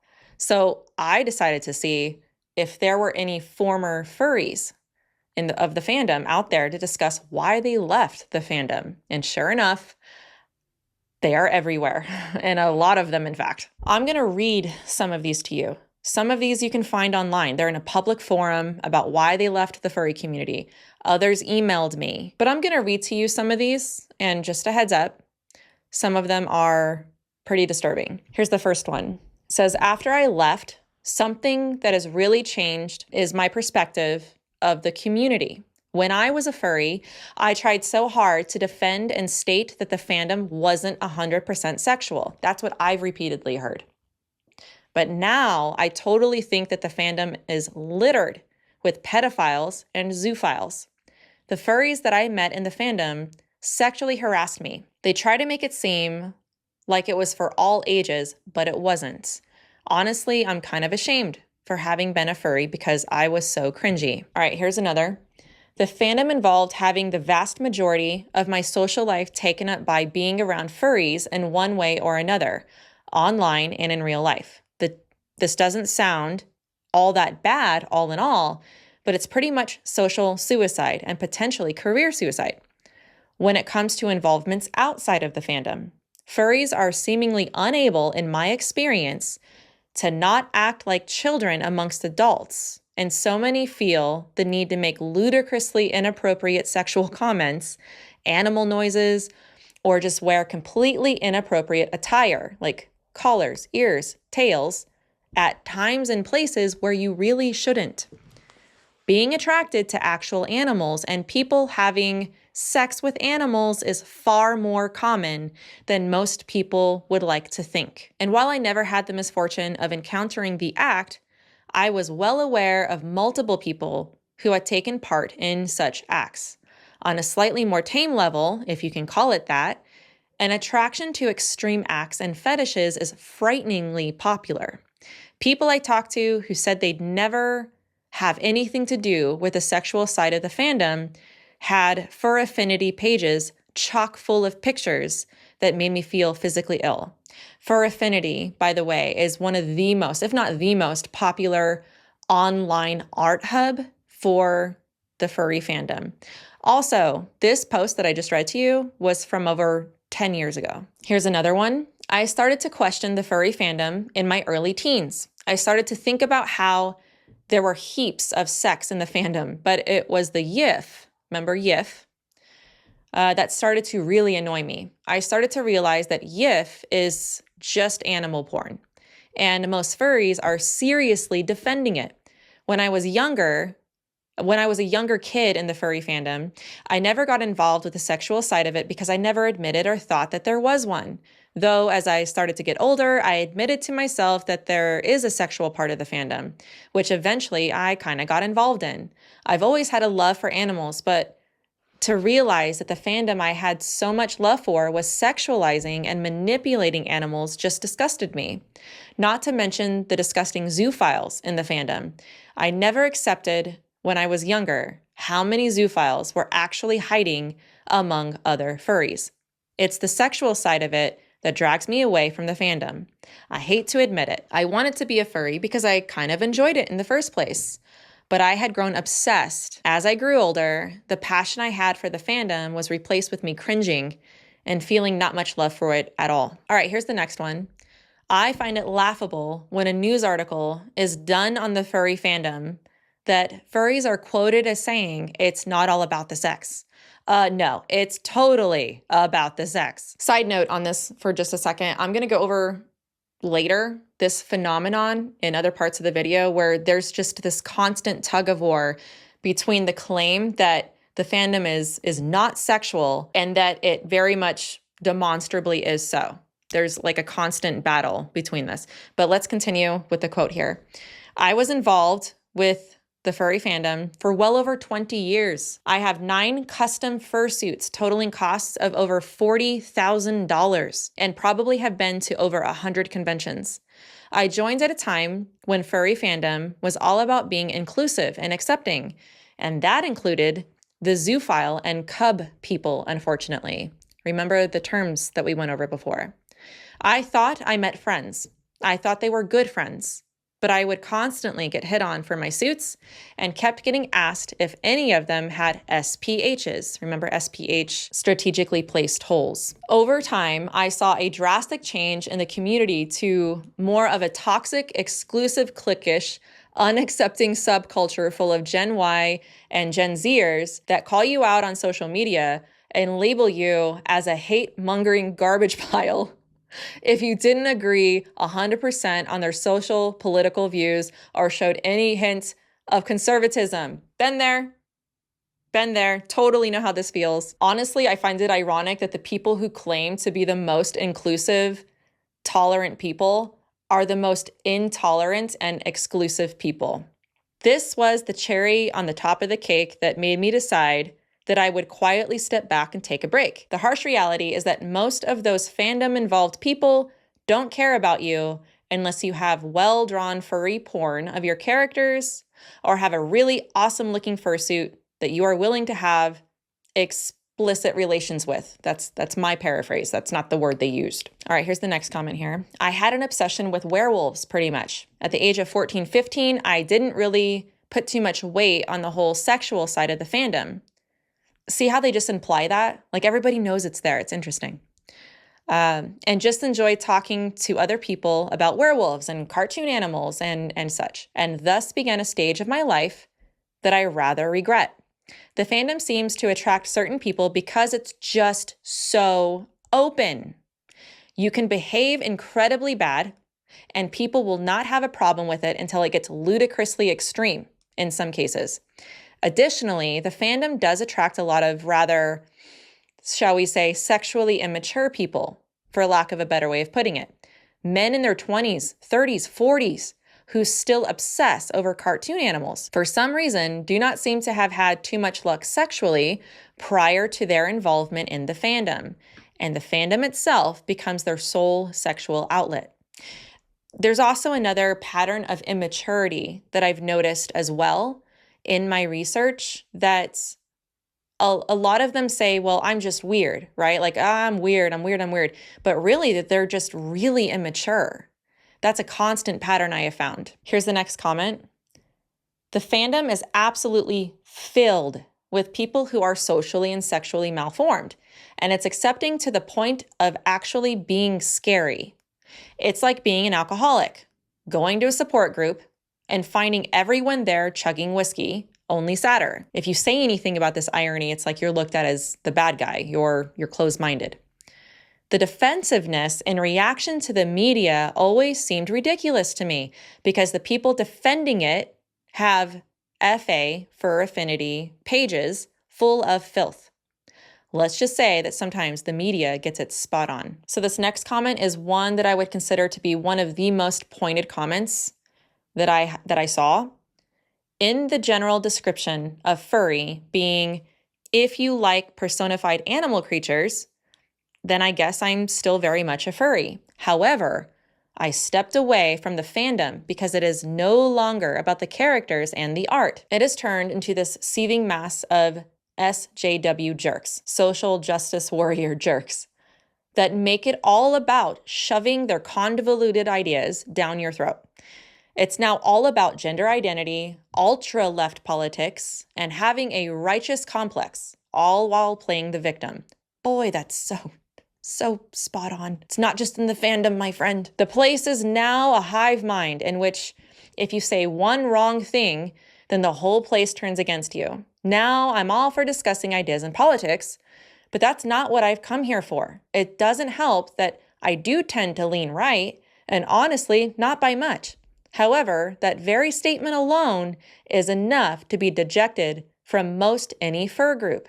What I think the biggest problem is, honestly, is the utter absence of maturity.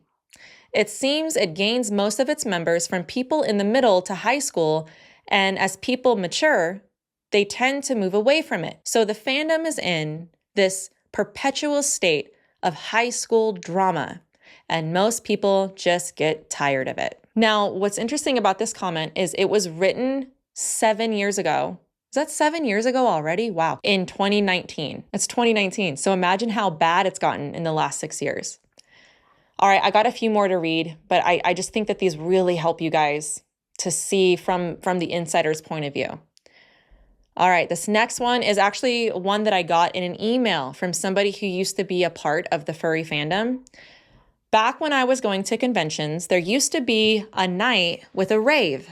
Yes, a rave, which, fun fact, the convention that me and Jerry went to also had a rave. It's billed as a harmless, fun dance that some of these more awkward kids never got to go to or have a good experience at school.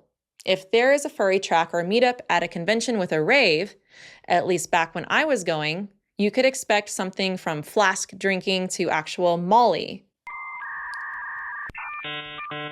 What is Molly? Hold on. I used to know what this means. Oh, MDMA.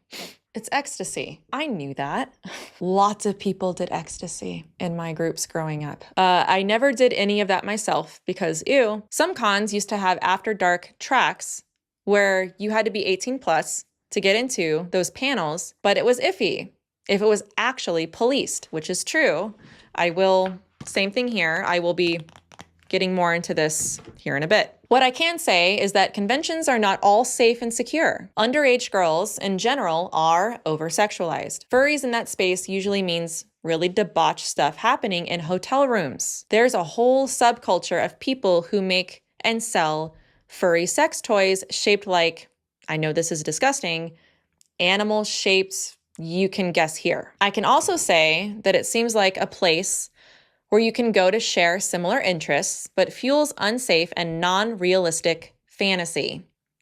where people will keep in contact via messages or hangouts as their characters, not as themselves, or role-playing instead of actually connecting. Kids, even adults, who could be on the spectrum or are very lonely can very easily be taken advantage of. Now, there was another person who reached out to me who was part of the fandom for over a decade, and this person had very strong opinions about the fandom.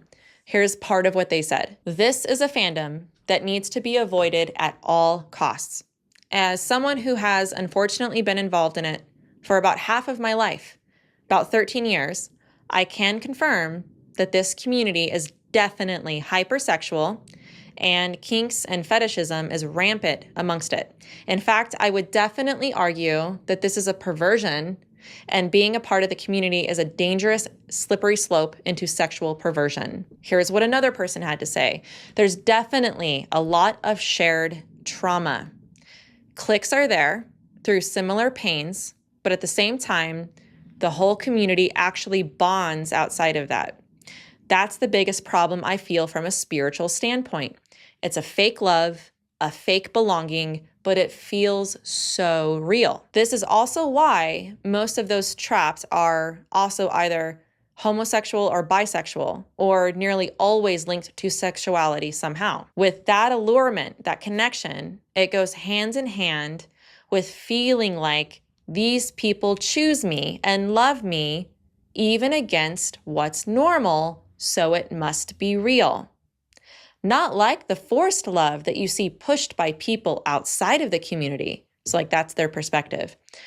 Ultimately, seeing it clearly today, it's all really the same root problem of rejection and feeling a belonging through the enemy twisting their true purpose. It doesn't have to be real rejection either, but perceived rejection. Now, there are other comments that I'm going to add in context to other things that I'm going to go over, but there was one person who was in the fandom that expressed they felt like it got really culty at one point, like they felt like they were kind of in a cult. And I have permission to share some of their story, but this is actually part of the problem with communities that play a part in your identity, because then you will do whatever it takes to fit into that community. And whatever that community is anchored in is really what your identity is anchored in. So if you're part of a community that is shaping your identity, but it's not anchored in truth and reality, what does that say about your identity? Is it anchored in truth and reality? Probably not. And ultimately, that's what cults do. And this one particular person was sharing with me that they were doing wildly unethical and immoral things that really twisted their view of what goodness was and what it meant to fit in. They really felt like they couldn't leave the group and felt very manipulated. That on the surface, everything looks bright and cheery and colorful, but when they got in it, it really warped their mind. And they felt like they couldn't say anything negative. You can't say anything negative about the fandom, then you kind of feel a little ostracized. But it was through the fandom that they got addicted to porn and found they were just living this double life, kind of like the husband example I gave earlier, right? Their identity was just completely tethered to the furry world instead of tethered to reality or Christ. And then kind of what I was saying before, whenever they would share with other furries about what they were observing, according to this person, it was part of the culture to just shut up about it, because you didn't want to make the fandom look bad to the outside world. We're having a perception problem. We don't want to tell everybody, okay? We don't want to make everybody look bad. So I thought it was just really interesting that the furry fandom has its own cover-up culture. Like it's not hard to find multiple accounts of people saying that it became a very toxic environment where abuse is hidden or justified. What it kind of reminds me of is kind of the psychology behind why people stay in toxic or abusive relationships. When you try to raise serious concerns, the defenses immediately go up. It's like, say your friend is in a toxic relationship and you approach them and try to raise serious concerns. And what can happen is Their defenses immediately go up. You don't understand. There are a lot of good things about them. They've helped me. They saved me. You don't know them like I do, right? They defend the person. And what happens is that people end up defending the very thing that's harming them because there's an emotional bond tied to the good that they experienced. And I see a similar dynamic in the fandom. Sure, there might be genuinely positive experiences, community, creativity. Maybe you've laughed a lot, a sense of belonging. But when the darker issues are brought up, especially the ones that are deeply damaging, I think people really struggle with this. It's like the sunk cost. You've put in so many years. And many people can't or won't acknowledge these issues. To them, it's not vice. Okay, it's a sex positive space. I can be myself here, right? I'm not judged like I am in the outside world.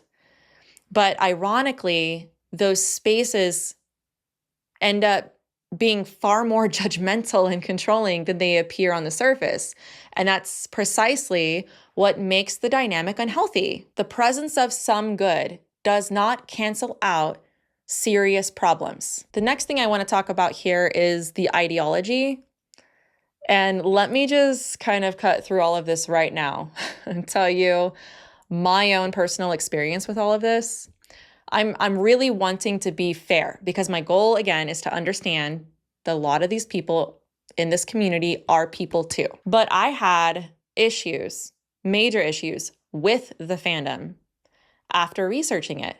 I don't think I've ever in my time in ministry been exposed to such lewd and disturbing content. And this is important, guys. I wasn't even looking for it. I was just generally researching the furry fandom and the things that they enjoyed. Where could I find their art online? What about chat rooms that they were involved in? What were they about? And though it didn't happen every time, multiple times inappropriate things came up. And if it could happen to me, it can happen to your kids. And that's what's difficult about the online world. Once they see it, it's there, it's in their mind.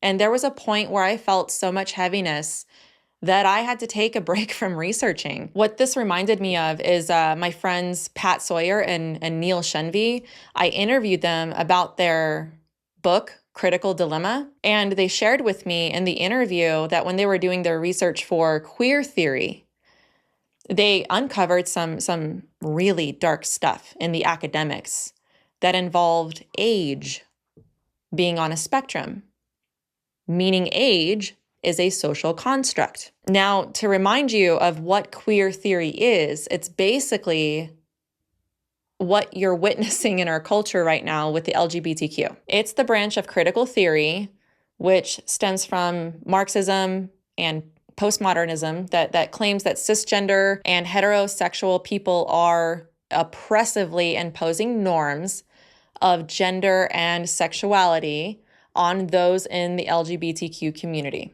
All right. So in other words, being male and female or heterosexual are merely social constructs. Okay, now follow me here on this. According to critical theory, according to queer theory, whatever the norm in society is a social construct. Okay?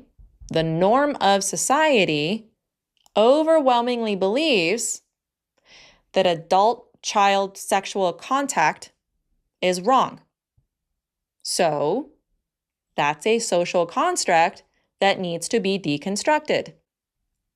Once activists successfully dismantle these oppressive norms, children will be free to express their inherently sexual nature. Yes, this is an actual thing, and part of the critical theory lens that has been plowing into our culture. And that is the ideology that is in the LGBTQ, which has an immense population within the fandom.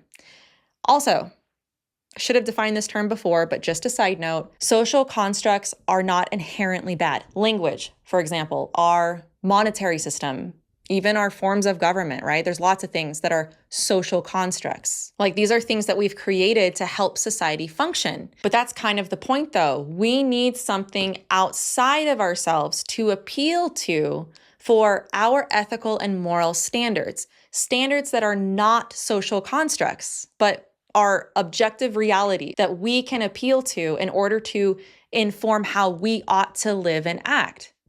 So just a thought there.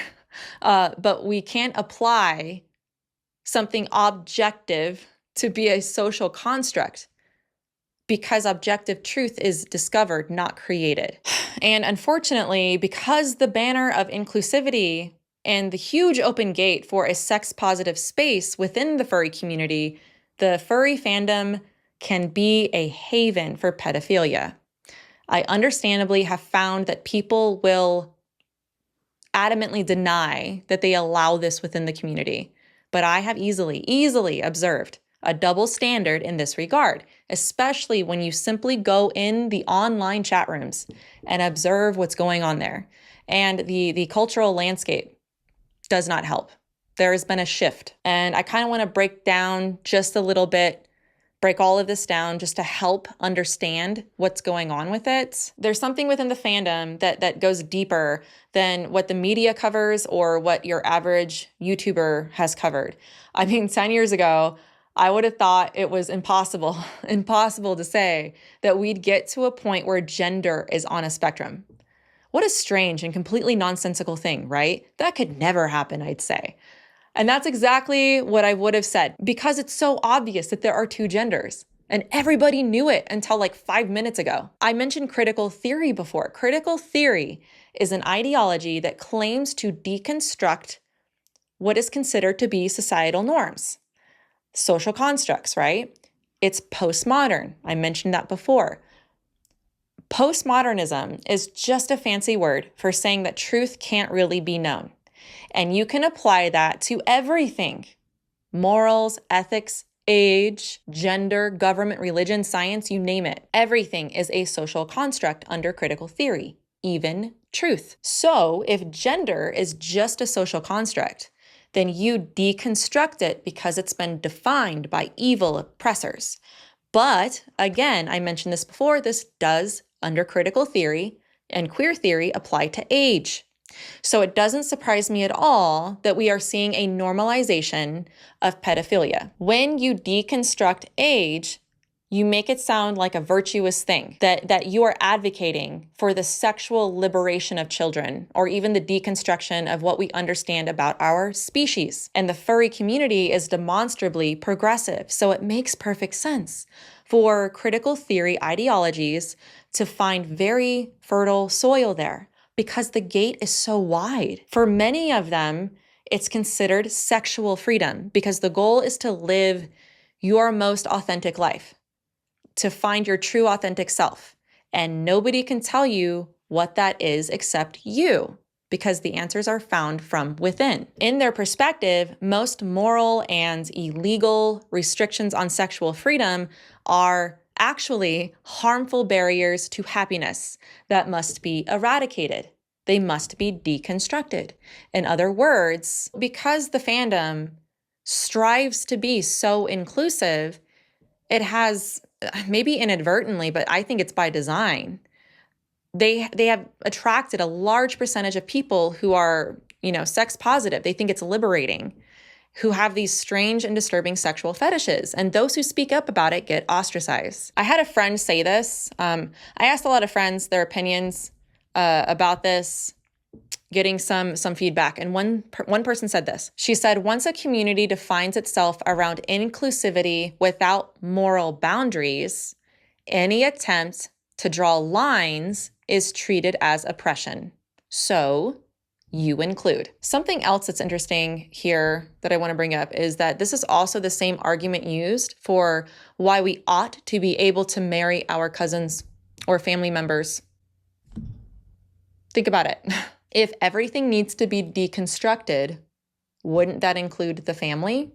Wouldn't that include what marriage looks like? If the oppressors have built our understanding of what family is and what those boundaries are, Well, then we have to deconstruct that. Wouldn't that include how relationships function? And if it's supposed to be an all-inclusive sex-positive space, then what happens is the gate goes wider for what is to be included because exclusion looks like hate. So if you live by the rule that you ought not judge anyone, then by your own standard, you can't judge the person who is marrying their first cousin or their brother. This is ridiculous. Yes, I agree. And the truth is that we ought to be able to have fair judgment because whether people like it or not, there is a moral and ethical standard that exists outside of ourselves that we ought to appeal to. For me as a Christian, that is God. But according to critical theory, it's you. You're the authority. The authority is within you. In other words, you are your own God. So that means that we create the standard of what's good. And all of this is in the name of inclusion. I'm pretty sure that I got this from Pat and Neil's book or my good friend Natasha Crane's book. Which one is it? She's written a lot of books. Hold on. It's my favorite one. What's the name? Faithfully Different. Faithfully Different. That's my favorite book that she's written. Well, no, is it? No, it's not. It's her recent one that she just wrote. Her recent one is called When Culture Hates You. But I have the quote here, and I'm going to read it to you because this makes perfect sense. The sexual revolution facilitated the cultural acceptance of LGBTQ ideology by convincing culture that your identity is in your sexuality. So any sexual expression is valid because your desires are simply who you are. And this logically implies that the same conclusions apply to humans of any age. Now, I've read about this stuff, all right? I read it in Pat and Neil's book. I've read about it in Natasha's book, and you know it's there. Okay, you know it's there. For the first time, I saw it firsthand in the dark spaces of the furry community. I saw how queer theory is being played out through this avenue.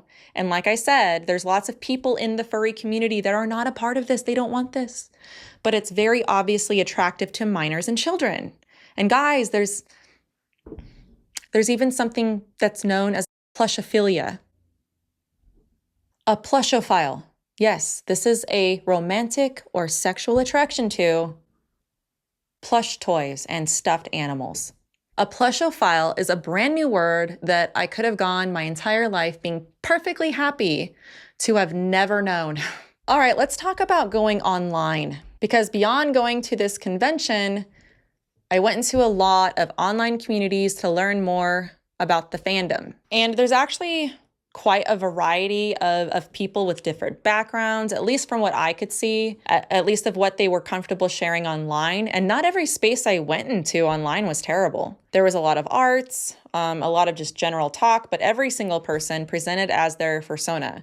There were even groups dedicated to Christian furries, others who are just interested in art. There's tons of different spaces you can go. Some people were nice and some people were kind of jerks and very immature, if I'm honest. A lot of those other comments that we read before, I can see it. But in line with the dark underbelly of the furry fandom, a lot of them are sexually explicit. And that's why almost every group or chat room said that you had to be above the age of 18 to be a part of it. What's interesting about this is you could easily lie and say that you are 18 when you're really 13, 14. I also noticed that a lot of the furry spaces online, they have a lot of drama in them, which makes sense if there's a lot of people who might have trouble managing their emotions, right? Like maybe a low emotional IQ. They're anonymously online. They don't really know how to interact with people in real life. So of course that can come through online. And now a lot of people have shared with me that the sexually explicit stuff, if you're not in an 18+ room, takes place in private chats. Again, I'm a 90s kid. I remember when AOL came out and you could go on an online chat room and just kind of feel out the space. But you almost always inevitably ended up private messaging somebody or they were private messaging you. And it's not hard It's not hard to find testimonials online of what really does go on in these online chat rooms. There are Discord servers, Reddit threads, Facebook groups. There's Telegram. There's a lot of Telegram groups, which is huge. Then there's online art spaces, Deviant Art, and I mentioned Fur Affinity before. These are big spaces for their creative art, and a lot of them also are on a game called Second Life. There's other role-playing games that they're on as well, but the online world is definitely a big part of the fandom. This is just my observation, okay? And it should not be generalized to everybody within these online spaces, but a lot of them were young adults or teenagers. And there were some older people in there, maybe above 30. And one thing I noticed in these groups and chat rooms is that those who are teenagers really expressed that they're kind of in a dark place. Like they're very depressed, some of them were, and they're desperately trying to fit in. They seem very angry, some of them, and very misunderstood. Basically what we all felt like in our teenage years. They all feel like nobody understands them, everybody hates them, they just want some friends. And that's really what's kind of disturbing about all this, is that this is an absolute haven for predators.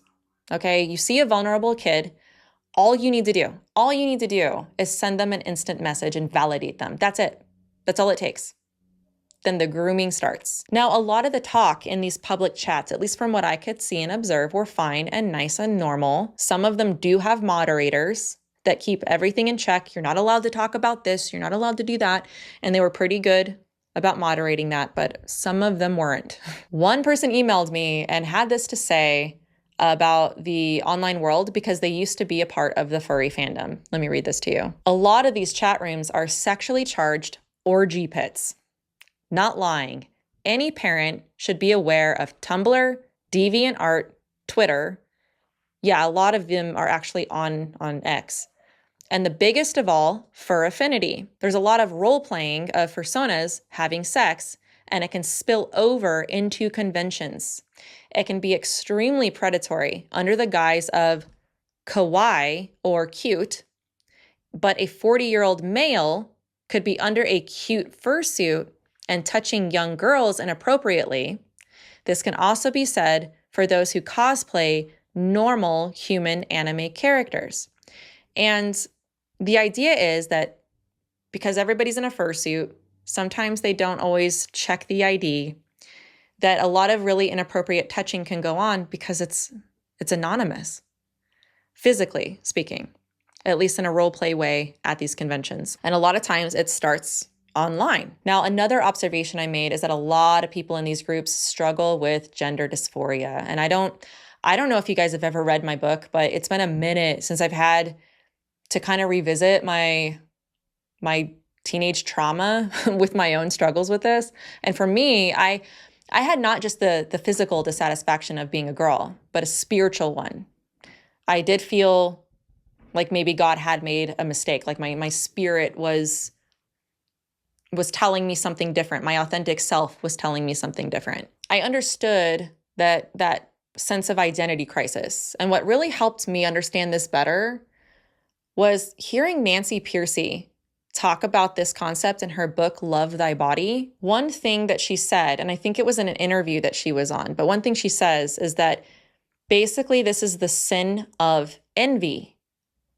It's looking at what somebody else is or what somebody else has and wanting it. So if you're looking at a male or a female or even an animal, right, in this context, and you are wishing that you were whatever they were or have whatever they have, that's envy. Envy is a sin for a reason. And I was envious of how God made men. I wanted those attributes. I wanted that attention and that strength. And I hated being a female when I was a teenager. This was like a really deep issue. And it wasn't until I became a Christian that I really started working through that. And that's like a really vulnerable thing to share, because once you share that and once people know that, they can abuse that, they can do whatever they want. But I think it's appropriate to share that in this case, that this is the sin of jealousy. And I think that's really at the bottom of gender dysphoria and wanting the identity of animals. And I'll have a lot more to say about this in later parts about identity, but I just want you to know that there is definitely an identity crisis that I've observed within these spaces. And what they're really looking for is Christ. That's what they're looking for, ultimately, is the God who created them. We were designed to worship something. And if we're not worshiping God, our creator, we will worship the creation. Now, this is just my opinion, but this is true with most pornography online.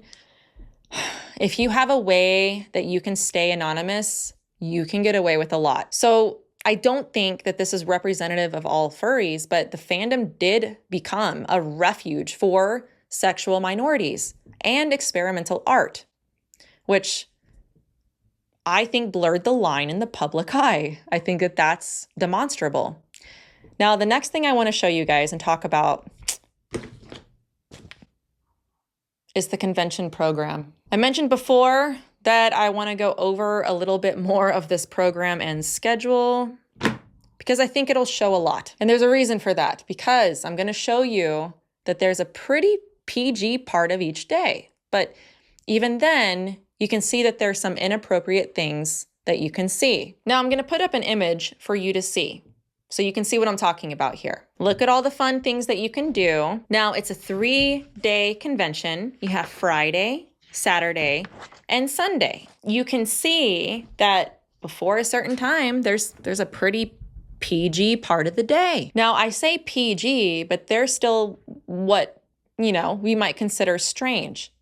Wildfire yoga, herding dogs meet and greet, hyena meet and greet, but then other things are pretty normal. I mean, they have a gaming thing, you have an improv contest, karaoke, pretty normal stuff. But if you notice something, after a certain time, it changes. At around 7 o'clock, everything changes, particularly on Friday and Saturday, but interestingly, not on Sunday. I want to focus on a few of these though. Thanks to the Wayback Machine, I can actually go back and read the description for these events. And again, I need to be very careful when I read these, but part of me just wants to show you how disturbing this is, because my jaw was on the floor with some of these. And this is just one convention. Let me read to you one of the events that they had going on Saturday. It's a Jesus Bible study game.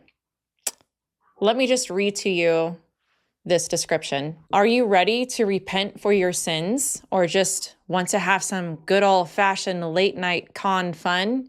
Come join Convention Jesus for game night, where you can play some adult-themed games and you can win the ultimate prize, a ribbon showing you survived game night. But be warned, if you fail, you will be punished. Oh, and one last thing, don't forget to pray. I'm sorry, as a Christian, I can't help but read that with disgust. Imagine them doing this to any other religious figure. Do that to Muhammad. Do that to Buddha.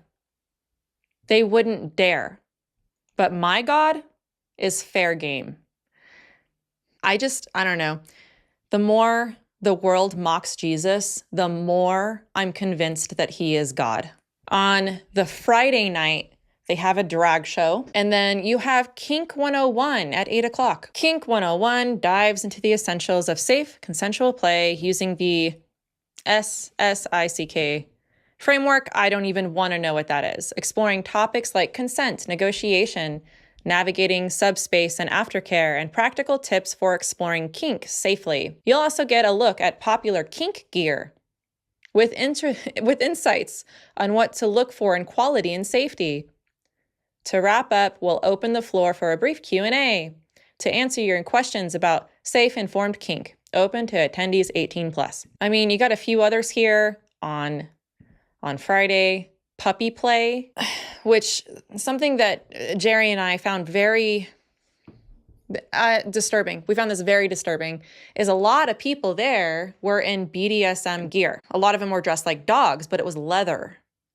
And in that context, this is puppy play. What is puppy play? It's a social experience, but with less fuzzy outfits. Or is it exclusively a kink community? Is it only for gay men, or is it welcoming to all queer and otherwise? Why do so many furries also have pup gear? Have you wondered if you would have fun participating in the puppy play community, but don't know how to find them? In this panel, we'll explain how pup play is for everyone, show you how everyone pup plays differently, and review the amazing pup community in Arizona. You have littles, bigs, and baby furs meet and greet. That's one of the terms that we went over earlier, was a baby fur. They role play as a toddler or a baby. But this is what it says. Just a casual gathering of fans of the furry ABDL fandom. Introduce yourselves, share stories, make friends. SFW attire required. What is the ABDL fandom, you ask? Unfortunately, I'm going to tell you what ABDL means. Let me read this to you from a furry website. The adult baby diaper lover, ABDL subculture, enjoys activities like wearing diapers, using baby talk, and playing with childlike items for comfort or escapism, distinct from other furries. This niche interest involves creating young-aged furry characters, cubs, kittens, etc., and may include wearing diapers, using adult-sized baby items like bottles or pacifiers, and adopting childlike speech or mannerisms, often within a private fantasy context. I don't want anybody to sit here and tell me that the furry fandom is not associated with sexual fetish. Why is this at a convention? As a mother of 2 young girls, there should be no place in the entire world where this is allowed. Nowhere should this kind of stuff be acceptable. I, again, want to emphasize that this is adult sexual content in the context of this one specific convention. This is something they do at conventions normally. You have a furry YIF review. You have a draw with me, which, to the surprise of no one, is a meet and greet to draw furry porn together. Then you have Kink 102, because of course, that makes sense after Kink 101. Do you remember our term word of mersuit?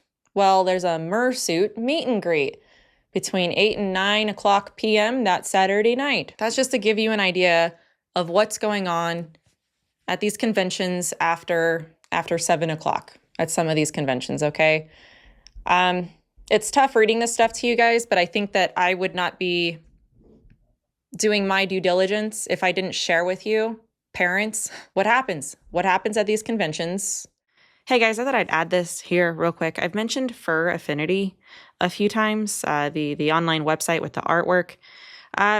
There's something else that I kind of want to show you here, and I just want to give you a warning that, again, if you're watching this with kids, you might want to watch ahead to see if this is appropriate for them, or have them not watch this part at all. It's totally up to you, but I thought I'd give you a heads up. But on the Fur Affinity website, they have these rules. They have content guidelines.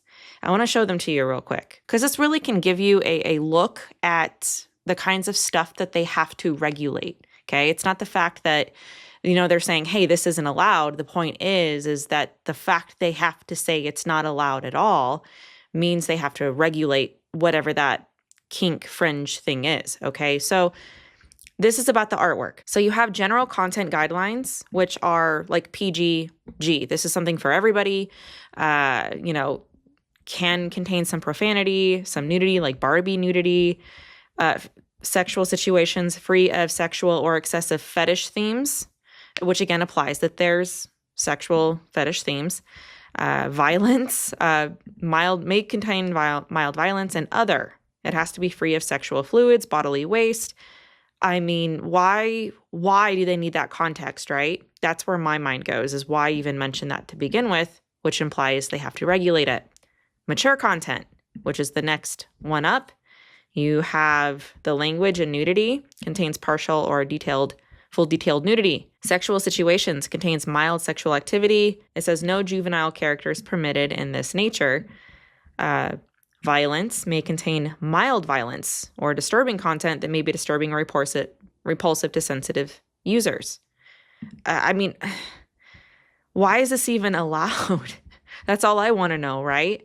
And then this is where it just, I can't find a context for why this would even be allowed on any level. That's not a pornographic website, okay? May contain blood or bodily waste, wet or soiled undergarments, as long as it's not excessive or depicted in a non-sexualized content. May contain drug use against the user's will, but may not be sexual in nature. And then adult content. May contain, it's allowed, right? May contain vulgar dialogue, may contain nudity with adult themes, may contain explicit sexual content such as sex acts, explicit sexual situations, extreme fetishes. No juvenile characters permitted. Now, keep this in mind, okay? Violence may contain violence that is intense and graphic. May contain bodily fluids, bodily waste, or drug use in excessive or sexual situations. Why is this even allowed? This is my problem. I just don't think that, call me whatever you want. Call me a name, call me closed-minded. I don't care. This is not, in no world do I think that this is okay, this kind of stuff. Okay, so there's that. All right, now, if you scroll down, you can read this, by the way. You can go and you can read all of this. But what I want to show you is this, the baby, juvenile, and non-adult appearing characters. Because there's a problem here, right? What do you do with these fetishes that are wildly inappropriate, but you gotta be inclusive? All right, you have baby, juvenile, or otherwise non-adult appearing characters. Henceforth, referred to simply as juvenile characters. Here's the problem they're running into. Okay, you have the ABDL that we went over. What do you do whenever you're acting like a baby, though, but you're really an adult? Right? It's the same problem they have with, hey, I'm acting like an animal, but I'm not really an animal. So am I really a zoophile? See, it's not as black and white here, right? They have to define it. Baby, juvenile, or otherwise non-adult appearing characters, henceforth referred to simply as juvenile characters, are defined as either explicitly being stated in the submission as under the age of 18, or having features or appearances of that of a child or a young animal, creature, real or fictional. Okay, context will be carefully considered for submissions that include stylized content, chibis, short stack characters, or mental regression of adult characters. Okay, see the next section for more information, which is what we're going to do. But juvenile characters are permitted in higher rated submissions. Mature adult, so as long as the submissions meet all the following requirements. Okay, so there's rules to this. They're not permitted to be in the same scene, such as engaging in sexual activity. Depictions of birth or breastfeeding with no sexual activity, which again implies that this happens.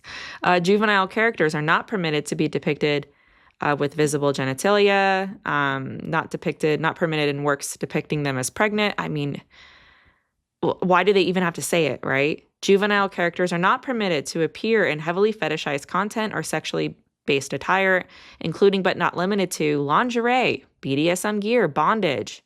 Okay? So there's that, but then keep reading the baby fur content. Okay? So they just said this, rules related to juvenile characters, but then what do you do about this, right? Diaper and age play scenarios are not subject to the prohibitions above, as long as all characters in the scene are depicted as adults. Did you get that? Okay, so here's our rules. Here's our limitations. Here's our limitation. But you can throw that out the window as long as they're depicted as adults. Okay, all juvenile characters in baby fur art are, unless categorized for any other reason above, allowed so as long as no other violations exist. I think that this is something that y'all ought to know, that is on a website for art that teenagers go on to, kids go on to, and it's this seems like something you would find on a strange, fringe, pornographic site. So I'm so sorry to show you this and say these words, but I do think that this is important that you see it. There's also another observation I want to make that somebody mentioned. I think maybe it was somebody in my emails, maybe somebody put this as a comment. But this concept I thought was really interesting. It's when people say that it's just a hobby. And I've noticed this pattern as well, because it's a hidden hobby. And this is really strange when you think about it. Within the fandom, it's just kind of its own world. It's isolated. It's not like they're making art to share with the world. It's only within the furry community. And a lot of them kind of stay secret unless somebody else is a furry. And the reason why, and this is important, is that the furry community does not function like a normal hobby.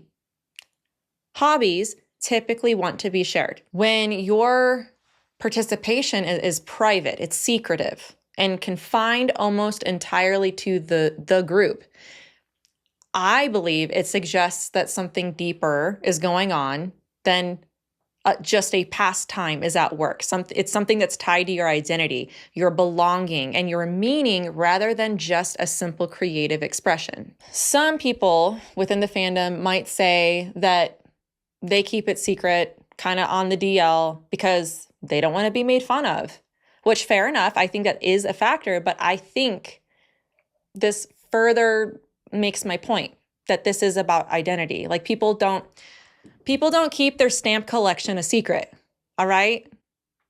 They just don't. I don't think that this argument explains why the fandom essentially functions as a closed hobby. This is not just an activity, and it doesn't seem neutral to me. This seems like a label, a community identity with its own subculture and values. All right, there's also another interesting observation here that I couldn't overlook. This is a pattern, and I want to preface this by saying that this is not about blaming the fandom as a whole, but this is about a pattern I have noticed, I think a lot of us have noticed, in the last few years about the demographic of political violence that's really hard to overlook, but that not a lot of people want to talk about or admit. Like, this is a huge pink elephant in the room. It's really hard to overlook that a lot of the political violence that's taken place are connected not only to trans ideology, but also the furry fandom.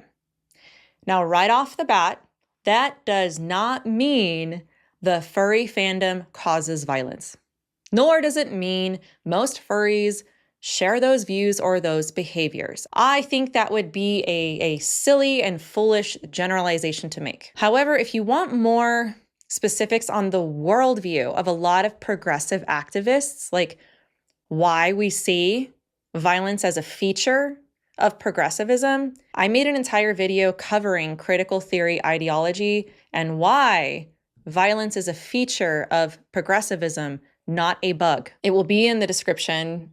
It's a good breakdown that I think would really help people understand the why behind a lot of that. Like, why do you see a BLM protester and a LGBTQ protester and Free Palestine, but they're all there protesting in this one unified goal of climate change? You know, like, why is there a pattern there? So there's that, but there's something else here as far as patterns, especially considering a few recent high-profile incidents. The people who were involved also happen to be a part of the furry fandom or visibly presented as furries. Tyler Robinson, the guy accused of assassinating Charlie Kirk, was part of the furry fandom, and so is his lover, Lance Twiggs. He was associated with a furry appreciation website. Furries, of course, are people who enjoy dressing up like animals, and they have these animal personas. And in this case, it seems like it was a sexual thing for Tyler. An account associated with him on the gaming platform Steam purchased a game called Furry Shades of Gay. And let me just read you the description for that game. Furry Shades of Gay is a game about love, queer relationships, hot gay sex, and slapstick humor.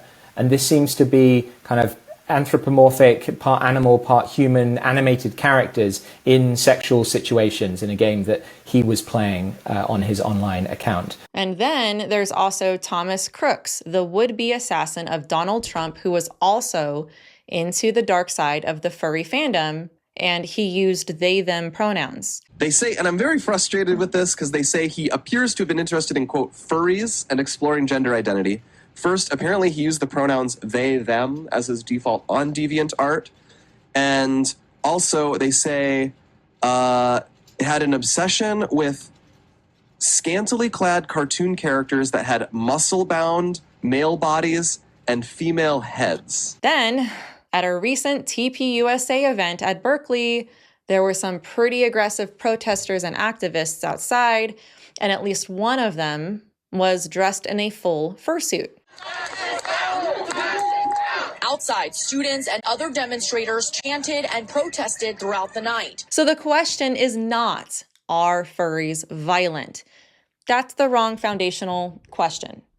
The question is, why does this subculture keep showing up in spaces tied to radical identity movements? One possible explanation that I don't think that we can deny is that the furry fandom has become more mainstream and more visible, which naturally means you'll see it show up more in the public spaces. Another possibility is that from what we've gone over before, furry spaces overlap heavily with online identity-driven subcultures, right? Which are also where political radicalization on multiple sides can take place. And for some people, when a community is built around identity, it can just sometimes attract people with issues, right? With personal issues, resentment, or extreme views that finds an audience in that subculture. This does not mean that being a furry leads to violence. And it doesn't mean that the fandom endorses any of this. It does, however, raise fair questions, at least I think, about how online communities built around identity can drift into more extreme spaces. At a minimum, it's interesting.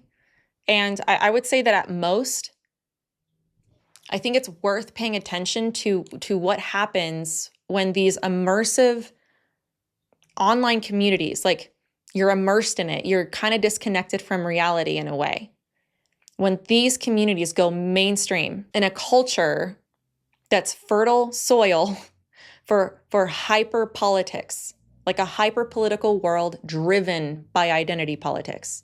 I mean, look at the Venn diagram I showed before. A lot of them have identity politics in them, which a lot of it comes from critical theory, which is also, as we've gone over before, a progressive ideology. So of course it makes sense that a lot of what's driving these identity-driven communities is progressive critical theory. LGBTQ, feminism, sex positivity, gender ideology, and lots of others. They're just branches and leaves off of critical ideology. And it just happens to be that a lot of that is within the furry fandom. So that's my armchair assessment of why we're seeing such a pattern of personality in this violence. I think that people sometimes in the fandom say that there's a stereotype about the furry fandom being highly sexualized. And after what we've just gone over, I would not necessarily say that this is a stereotype. This is a feature.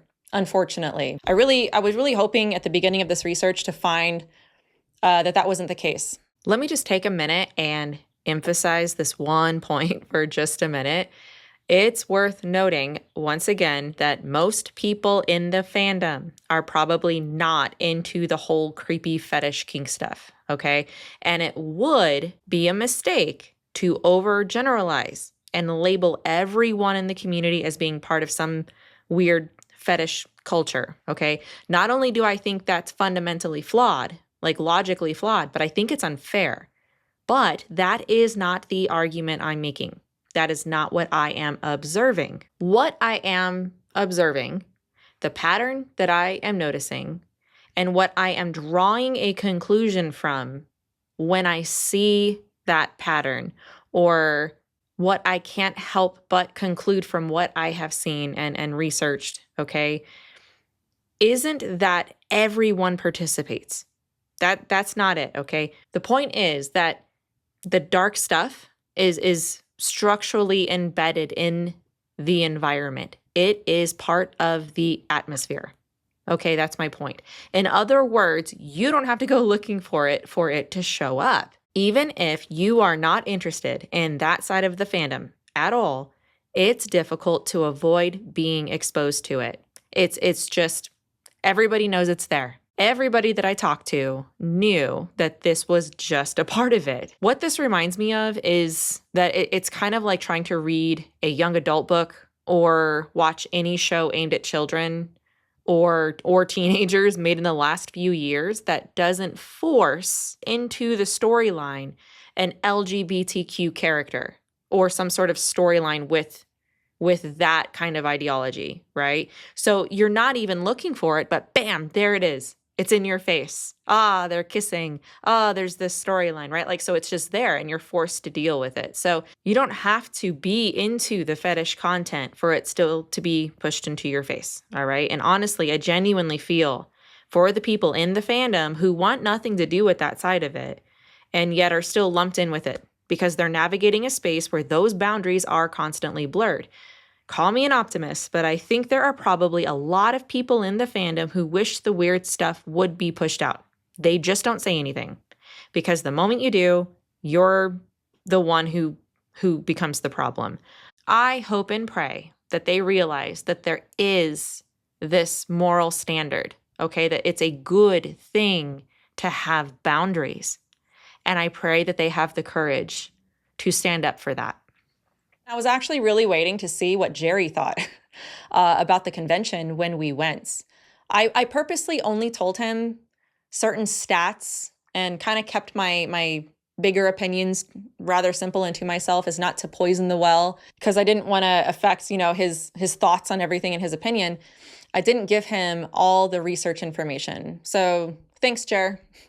But 2 weeks after the convention, he gave me his thoughts. And what I found really interesting is that just being there as an observer, like he has not done any previous research, he was just observing, and it was impossible for him not to associate it with LGBTQ and kink. It's just not possible. It's everywhere. I was trying to think of something to compare this to kind of help connect the dots, and I thought of a rave. Back in the day, it was very, very difficult to be associated with raves without also being associated with drugs like ecstasy. It was impossible to not go to a rave and not also see a bunch of people high. I remember they would even have house raves, sometimes with bubbles. Bubbles. And I was like the one person there that wasn't on drugs. I was the one sober person there. That's probably why I remember it all. The idea that I was there, though, the idea that I was at the rave, I mean, my lieutenant dad cop, of course he's going to be like, Melissa, what are you doing there? Huh? What's happening? He had every right to have that suspicion because that's what's associated with raves. If you wanted to do drugs, you knew that you could just go to a rave and find a dealer there. It was just part of the rave culture. I mean, you do that, you go to the raves, you hang out with other ravers, you listen to the music. I mean, you shouldn't be surprised when people associate that. You know what I mean? It's just part of the culture. I mean, people who are involved in the furry community for maybe genuinely innocent reasons get frustrated at this association with LGBTQ, pornography, fetishes, BDSM, I mean, a lot of vice. But that's because, at least from what I've researched and observed, that does make up a chunk of what the community is made out of. There's probably really talented, interesting people with a great sense of humor, other interests, who want nothing to do with this side of the fandom, who are also in it. But they should understand why that's the association, and they should probably find a better, more wholesome outlet.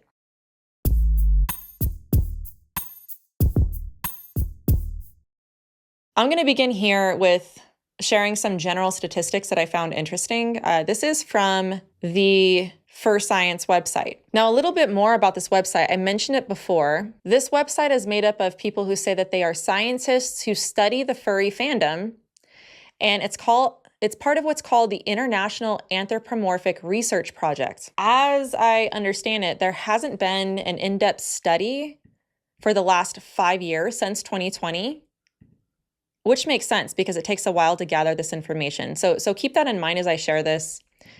As I've been saying, these numbers have probably gone up in the last 5 or 6 years. Another thing to keep in mind is the demographic. So they went out to the conventions and they pulled this information for their study, but they were not able to base the study on anybody under the age of 18. Most of the participants were between the ages of 18 to 26. So let me read some of these to you. This one is not from Fur Science. This is from a Vox article that reports that a 2013 survey at a furry convention called Furry Fiesta, that 96.3% of male respondents and 78.3% of female respondents reported viewing furry pornography. Another stat, furries are overwhelmingly white males.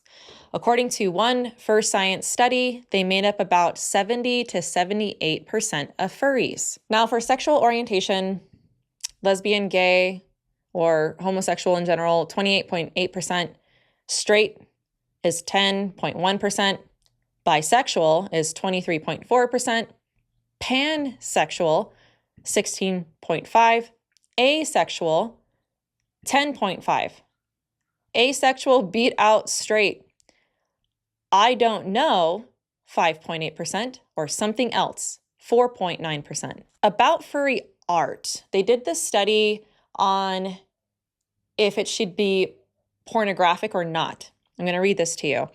The data suggests that most furries feel no or at most a slight preference for pornographic over non-pornographic furry art. This lends support to the notion that for many furries, a naturally occurring sex drive may lead them to an interest in erotic furry artwork, but in general, they seem to enjoy furry art regardless of whether it contains erotic content, which in general, that's, of course they would. Okay, so based on that stat we read, 96% of furry men and 78% of furry women reported viewing furry-themed pornography. That means most people in the fandom, especially men, have been exposed to it at some point. So basically, porn consumption is very common among furries. And they underestimate how common this is because they asked everybody, hey, like, how much do you think y'all watch porn? And furry men guessed about 84% when it was actually 96%. Furry women guessed about 70% of women, but it was actually 78%. Okay, so in other words, that shows that even people inside the fandom think porn is less prevalent than it actually is. One thing to note here is that the researchers are very careful. I think they're being very objective here because they did a study just about all of this stuff, about the furries and the fetishes and things like that. Obviously, they're showing stats that porn is not the only reason, right? People join, as we've gone over. Even I think I would agree with that. Or that all furries are into fetish. What they are saying is that it's not rare. It is not rare. And it is as popular as art, role play, and community spaces. The other part the study shows is that people inside the fandom downplay how prevalent this is, which helps explain why the stereotype exists.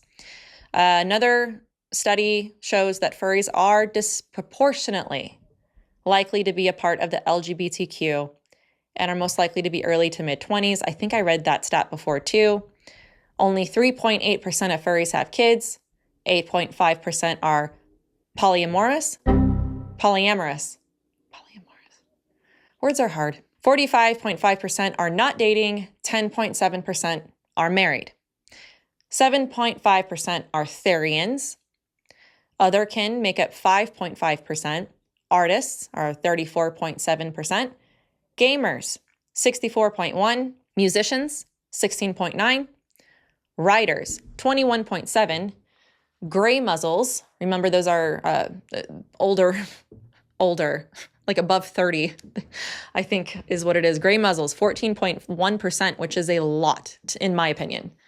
That's a lot of white old men that are in the fandom. Cubs or baby furs, 7.1%. That number's way too high too. Anime fans make up 31.8%. Sci-fi fans make up 42.5%. YouTube creators make up 7.3%. Fursuiters are 35.2%.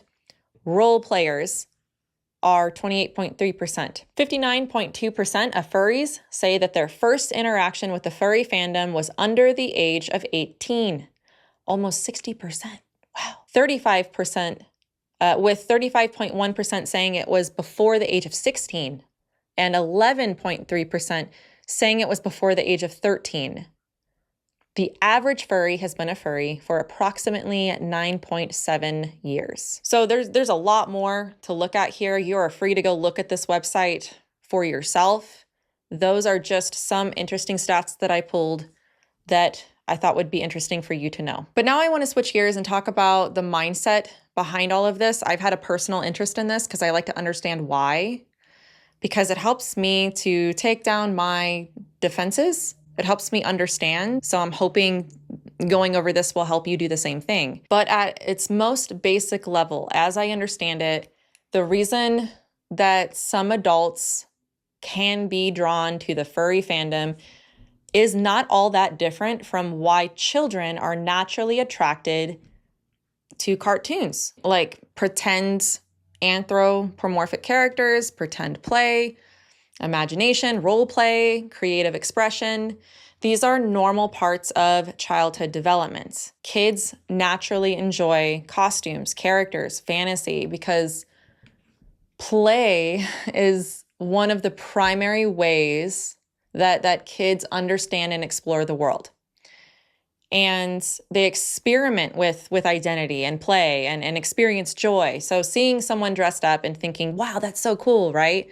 A mascot, or, you go to a party and somebody's dressed up. It's, wow, that's amazing, and you step into that imaginative space. That's completely normal. I agree with this and think there's a lot of vigorous study to back this up. My second degree is in early childhood education. And one of the things that I was floored about, even after I became a parent, is how important play is. So psychologically speaking, these impulses, they don't just disappear in adulthood. Creativity, play, imagination, all of that still serves a purpose. I mean, obviously for many adults, that creative aspect shows up in really harmless ways. Maybe on YouTube, art, storytelling, theater, cosplay, even gaming. All right, these are neutral things, and on a surface level, it's not hard to understand why elements of the furry fandom would appeal to adults who are drawn to creativity and fantasy. But I think that this is where an important distinction has to be made, because there's a meaningful difference between imagination as an activity and imagination as an identity. Play becomes something else entirely when it kind of shifts beyond expression and starts to define who someone believes they are. In other words, imagination itself is not the problem. The question is, what happens when fantasy stops being something you engage in and becomes something you inhabit, right? Like that's the line where creative play can shift into like an identity formation or escapism. That's a big one. Or maybe even a substitute for reality. That's where, in my opinion, deeper psychological and spiritual questions emerge. And interestingly, in an email somebody sent to me, I didn't know that Jordan Peterson has this position. Apparently he's talked about furries before, but he seems to believe that maybe part of the need for an adult to put on a costume and play dress up is kind of what I was saying before.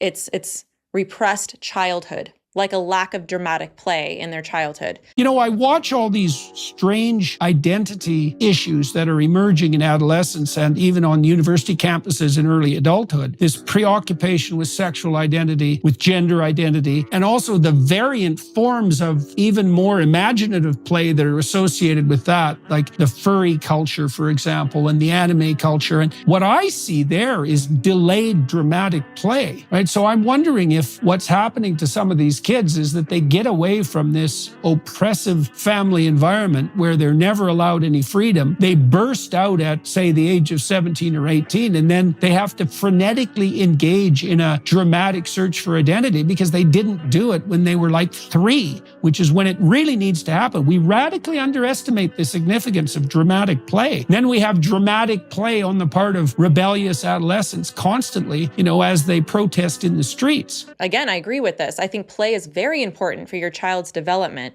Let me just say, a side note on this one, really quick. But out of all of the fundamental roles that dads, that fathers play in a child's life, if you haven't noticed, dads kind of tend to definitely be the more playful ones when they have children. I am, believe it or not, am definitely the boring one in my family. They call me the stick in the mud.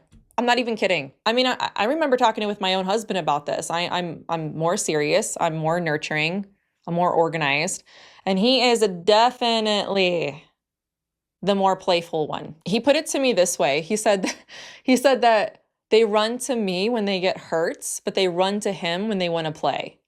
And he said that he's adored being a dad because he gets to be a kid again, right? He gets to play and laugh and roughhouse, do all these really fun things. And it just comes naturally to him as a dad. And I'm positive a lot of you watching know exactly what I'm talking about. He's a hot air balloon pilot. He gets to go up in the sky in this big balloon, and the kids just get a kick out of it. They think it's so much fun and it's so memorable for them.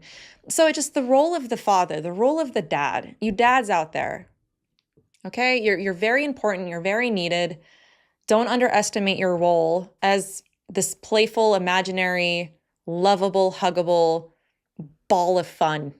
Because believe it or not, maybe your wife's annoyed at you for that. I mean, don't get them riled up before bedtime. It's not like I've gotten mad about that before.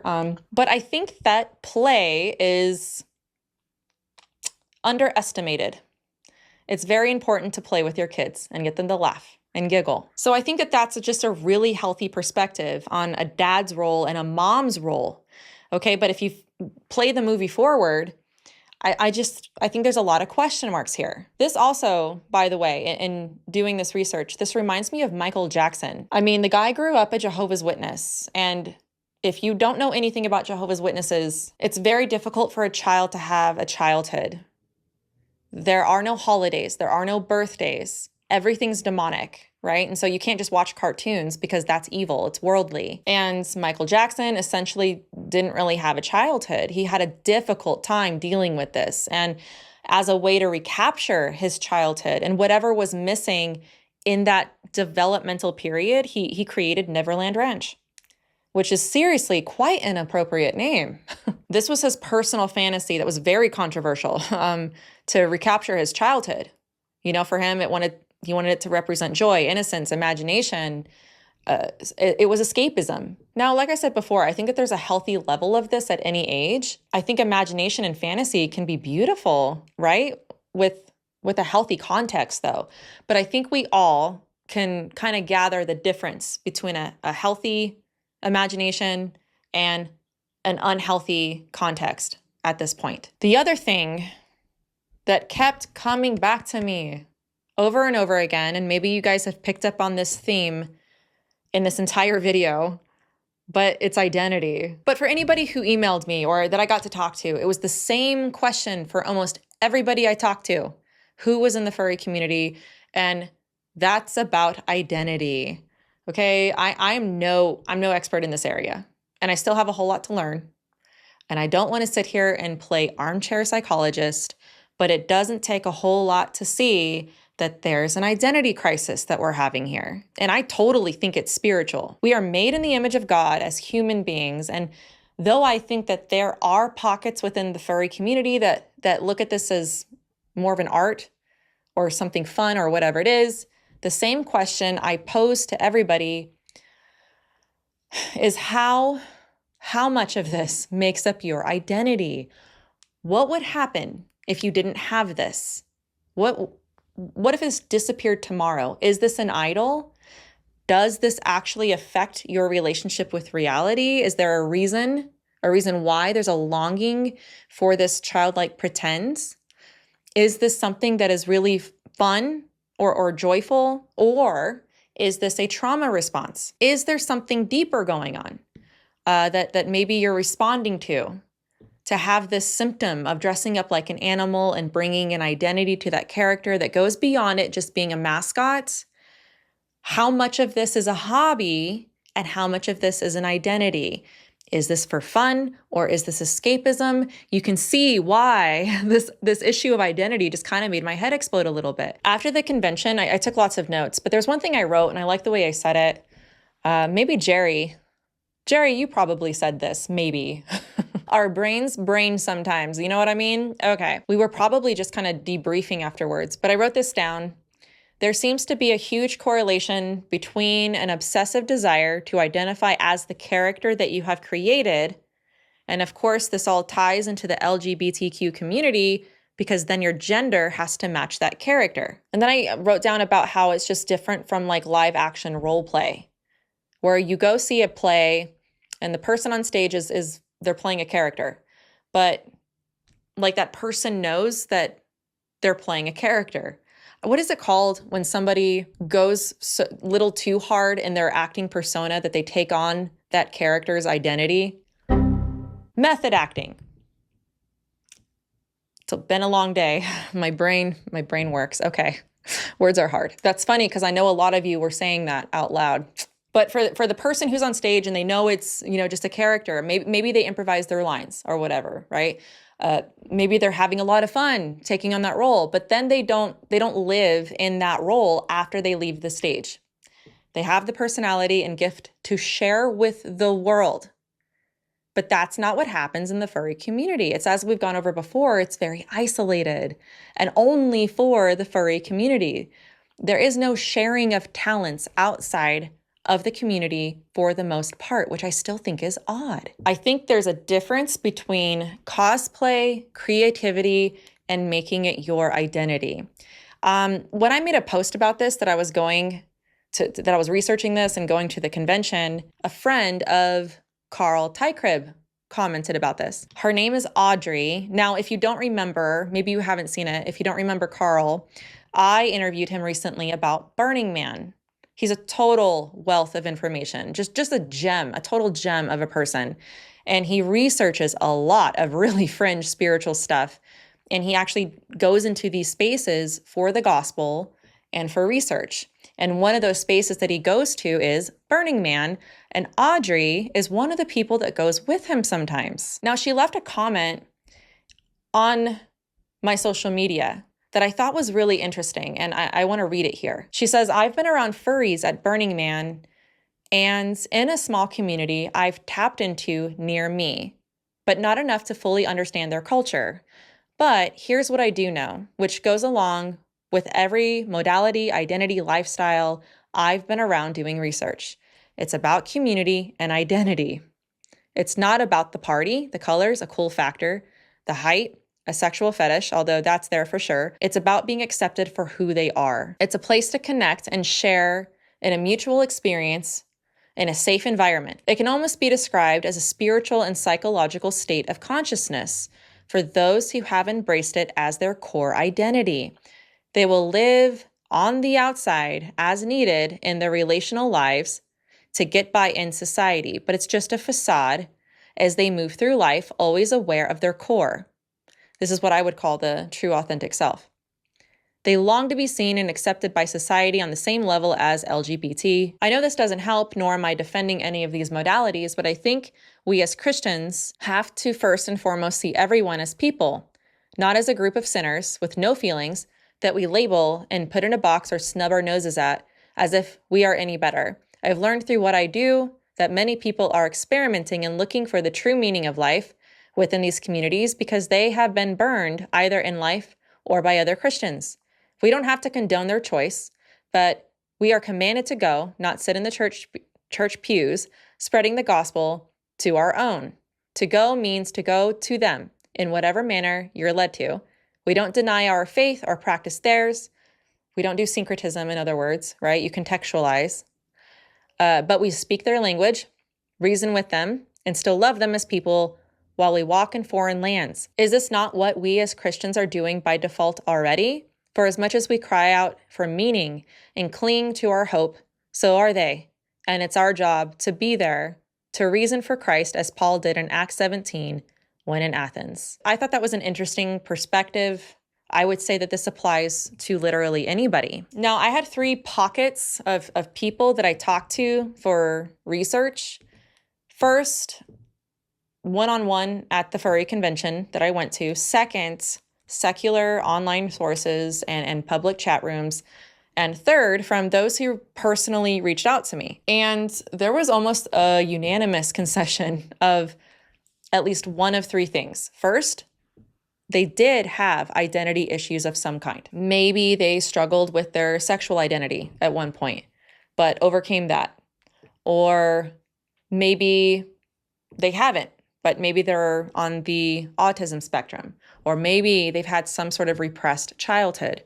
Or maybe they've had a traumatic experience. Another thing that I have come across a lot in researching the furry fandom is a term that I have seen and heard over and over again ad nauseum the last 5 or 6 years, which is true, authentic self. I've mentioned it a few times in this video, and it's the idea that it doesn't matter who you are on the outside, it's how you feel on the inside, which is truly who you are. That is your true, authentic self. A lot of people believe and will say that that's where God dwells, right?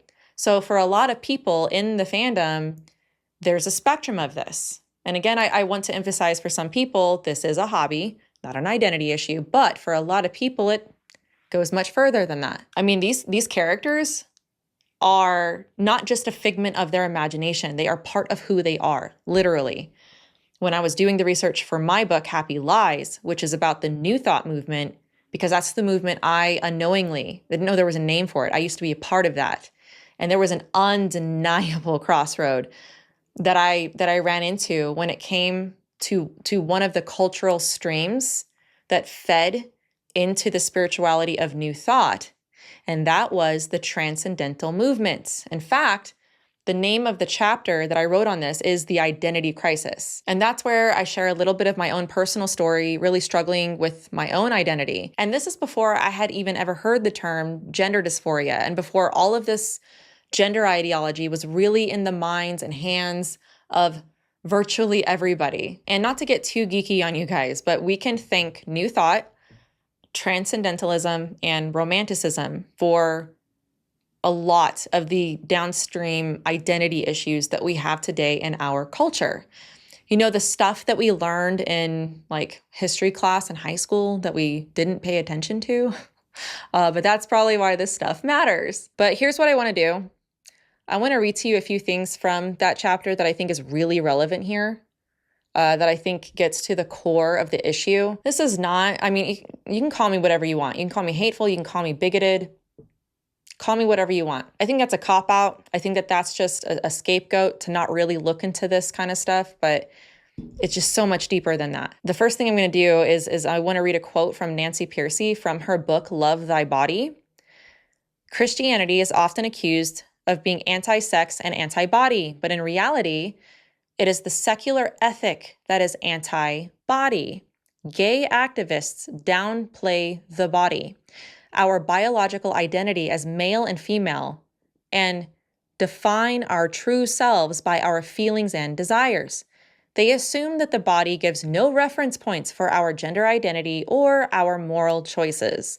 In essence, the secular worldview has revived the ancient Gnostic disdain for the body. Nothing new under the sun. And to kind of tie that together, there's a little bit from my chapter about the identity crisis that I think is very relevant here, and I believe hits the point that I'm trying to make here.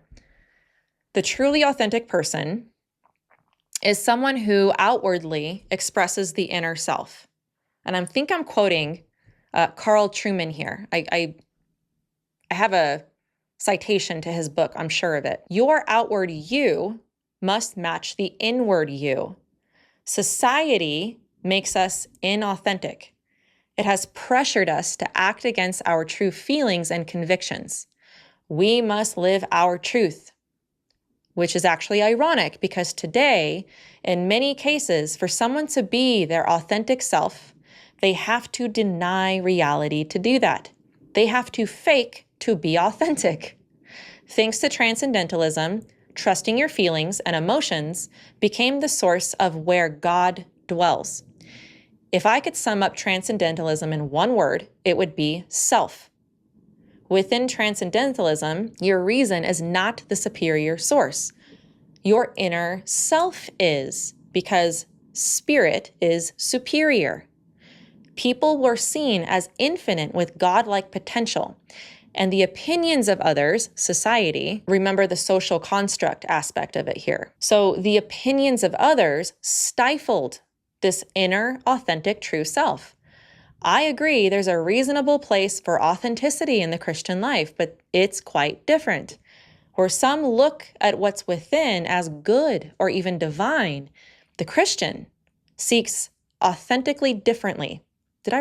Oh, no, I was going to say, where was my editor on that one? No, that's not what it says. The Christian seeks authenticity differently by recognizing inner sinfulness, repenting, turning inward, and ultimately directing their focus towards God.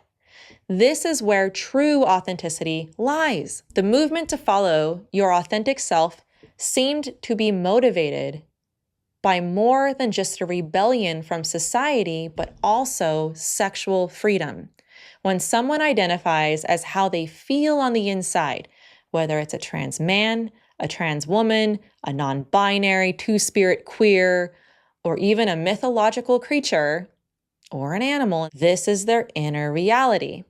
Because it's not just a societal trend, this is spiritual. And that is ultimately my point here. This is spiritual warfare, which is a beautiful segue into my biblical analysis. So I don't want to belabor this point of identity. I think you guys understand, but your identity is in something.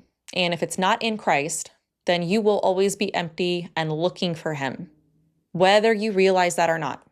And at this point, I kind of want to take some time. I want to do a biblical analysis of all of this. Where does this fit with scripture? Is there a place for us to dress up as animal characters and have it not be sinful? As Christians, what is the good, true, and biblical thing to do in this situation? And how ought we approach people in the fandom?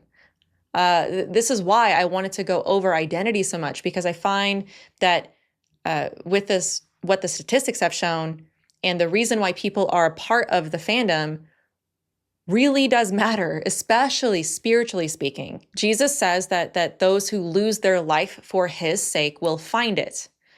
And counting the cost to follow him means understanding that you're giving up what you think is making you happy right now, is actually what will bring you joy. It's giving that up for him. There's a reason in scripture why God is called Father. And there's something that I think a lot of people in the furry fandom really needed, and that's the love of a parent, of a father. And God is the perfect father. And he wants to adopt you as his child. This is why he's called the great I am. There's nothing that he's not. You need a father? I am, right? You need this companion? I am. I am your God. He's everything that you're looking for. But it's on his terms. It's how he presents himself. We can't just make up this God in our imagination and think, yep, that's a God I'd follow.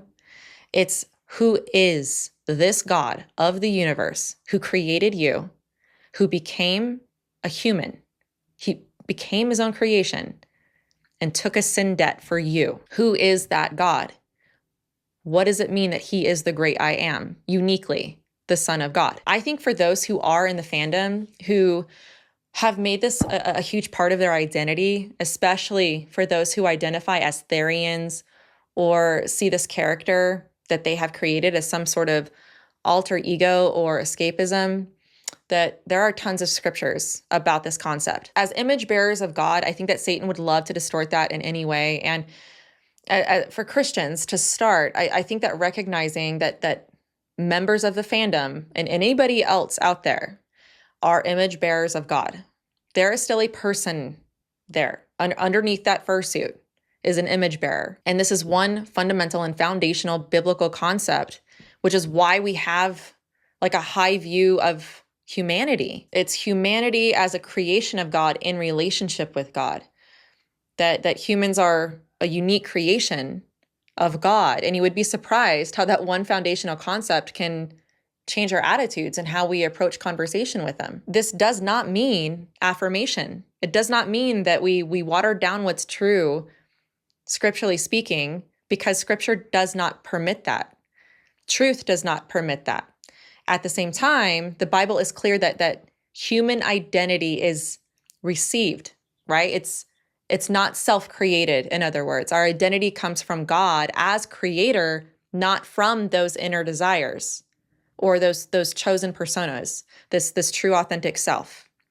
And there's lots of scriptures about this. Psalm 103, know that the Lord is God. It is he who made us, and we are his. We are his people, the sheep of his pasture. Isaiah 64:8, you are our Father. We are the clay. You are the potter. We are all the work of your hand. That's just beautiful to me. Now, I really try to get a good biblical assessment of these things. I reached out to quite a few people who I think are smarter than me, pastors, friends, because there's like nowhere in the Bible that it says, hey, you can't dress up like an animal, right? You can't dress up like a furry. There's lots of things that the Bible doesn't explicitly say, right? So what we do is we draw from the principles of scripture, which is exactly what we're supposed to do with these things that are not explicitly mentioned, like common sense things. And it's obvious that scripture values imagination, but it also values sobriety, clarity, self-control. I mean, you have poetry in the Bible appeals to Greek mythology to make a point in the book, like with Paul in the book of Acts. It's part of the human spirit, human nature to be creative and imaginative. I say this as an artist who has children.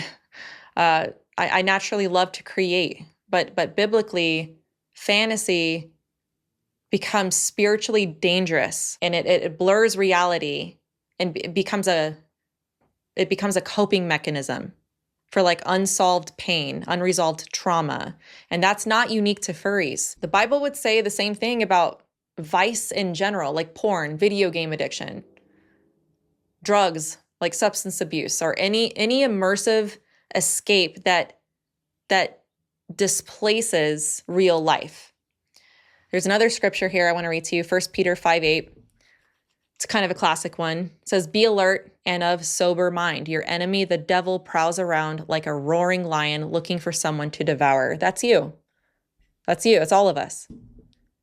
1 Corinthians 6:12 is a good one here too. Everything is permissible for me, but not everything is beneficial, right? So you're allowed to do whatever you want, but that does not mean it's good for you or edifying. You find your identity in Christ, and it's here that you find your freedom. Galatians 2:20, I have been crucified with Christ. It is no longer I who live, but Christ who lives within me. And the life I now live in the flesh, I live by faith in the Son of God, who loved me and gave himself for me. So any activity that you do, it can be very neutral, but I think it's fair to say that it can be corrupted by the environment that it's embedded in. Now, the Bible also warns against confusing fantasy with reality and desire with truth.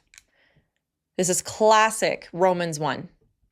Romans 1:21-25, this is what it says. For although they knew God, they neither glorified him as God nor gave thanks to him, but their thinking became futile, and their foolish hearts were darkened. Although they claimed to be wise, they became fools and exchanged the glory of the immortal God for images made to look like mortal human beings and birds and animals and reptiles. Therefore, God gave them over in the sinful desires of their hearts to sexual impurity for the degrading of their bodies with one another. Verse 25, they exchanged the truth about God for a lie and worshiped and served created things rather than the Creator. Humans are still created things.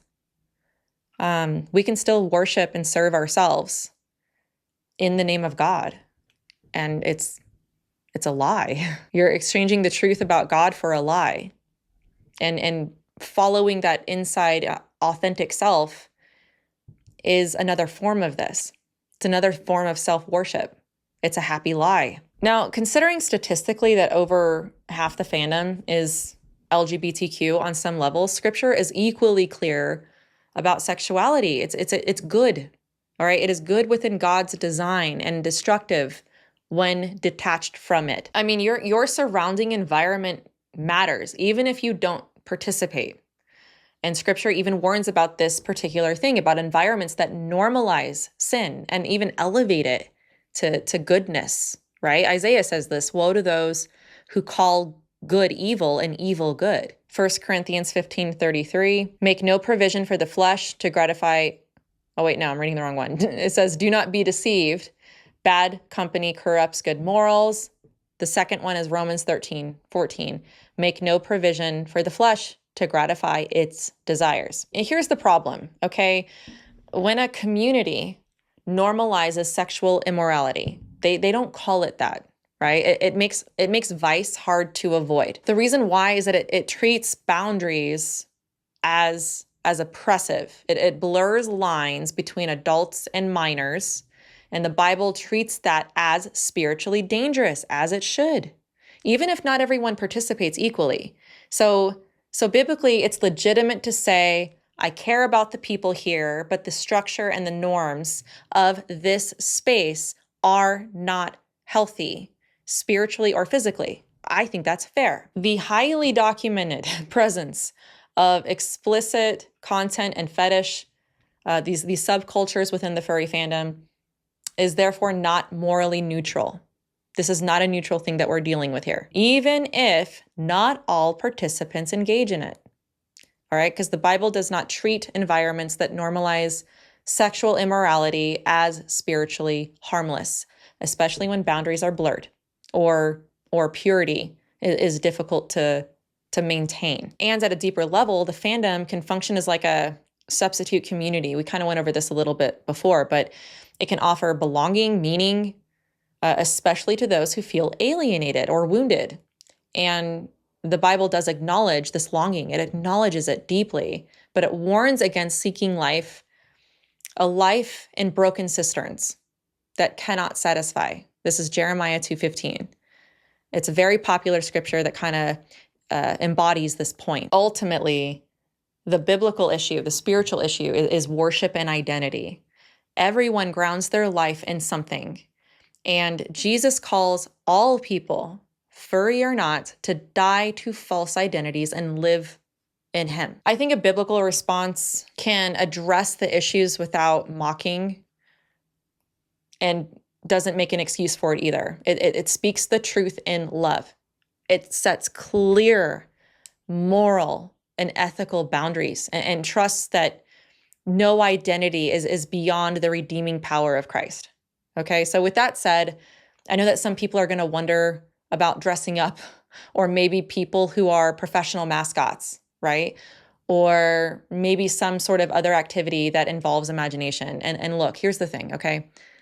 Dressing up like an animal for fun is neutral, okay? That is not inherently sinful. Imagination, I said this before, they're good gifts. Imagination, creativity, they're great gifts. I believe that that's a neutral claim to make. But when it doesn't become neutral is when you think about it every day, right? You can't live without it. It's a functional part of how you cope with the world. That's different. Say somebody does it for a living, maybe you're a mascot for a living. That's different. It's a job. It's a job. And even like Christian shows and stories, books that we love, rich with fantasy and imagination, they're created by adults. Think of all the cartoons that you watch with your kids. Adults came up with that. Just look at C.S. Lewis and Tolkien. There's something deeply good and meaningful about creativity as an art and the stories that bring forth meaning in our life as human beings. It would be foolish to reject imagination outright. It's silly. So the question is not whether adults should imagine. Of course they should. The problem comes, as I've gone over before, is when it stops pointing us towards truth and instead becomes a place of escapism, right? Where we ground our identity, when vice can become normalized. And I clearly see that scripture calls that spiritually dangerous. I think that people who aren't even Christians can see the logic of that. There's also the argument of maturity. Scripture has something to say about that too. 1 Corinthians 13:11. When I was a child, I talked like a child. I thought like a child. I reasoned like a child. When I became a man, I put away childish things. So what does it say when we haven't put away childish things? What does it mean when we are clinging to fantasy and things that are associated with childhood as an adult? With all this said, I know this is a lot, but just don't ever forget that there's a person under that suit who needs the gospel too. And maybe some of the people who might be struggling with this, maybe you're watching this and you're in the fandom and maybe you're mad at me or maybe you just disagree with me. Maybe you think that, this is not an idol. It's not something that is just making up your identity. You're saying it's not a response to trauma.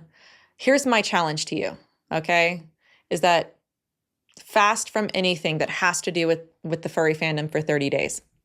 Like go a whole month and see how it affects your life. I think that would help give a lot of perspective on where our hearts are. And also, by the way, for the record, I think that we should do this with social media too, but I digress. This is just my opinion, okay? This is just my opinion, but I see a lot of pain, all right? I see a lot of pain in the community, and people are allowed to disagree with me, but I don't see this primarily as a hobby for a lot of people. This is different. There's something going on here, especially if you're an adult. And that pain and rejection are really what's underneath a lot of this. And when you can remain anonymous, you feel protected, but really, this just makes you vulnerable to the predators who are already in the fandom, who are going to take advantage of that false sense of safety. And because of the intense identity crisis, people are going to justify the terrible things that they do. And above all, let me just say this, okay? Pain might be a reason for our actions, but it is not an excuse. You escape pain by laying it at the feet of Jesus, not by denying it or hiding from it. And here's the other thing, okay, is that all your desires are not inherently good. That is a hard truth. It is a biblical one. A lot of people assume that if they feel something deeply, then God must have put it there. And therefore, it must be good, true, and worthy of being followed because, hey, God is telling me, God is showing me. But that assumption, it rests on a deeper belief, an assumption that humans are inherently good and that our inner feelings accurately reflect who we were meant to be. And scripture does not teach that. The Bible teaches that our hearts are real, but also fallen and can really confuse us. That's what it says, Jeremiah 17:9. The human heart is treacherous. And that's very difficult and very antithetical to what we've been told in culture. But if we can understand that, we can understand sin.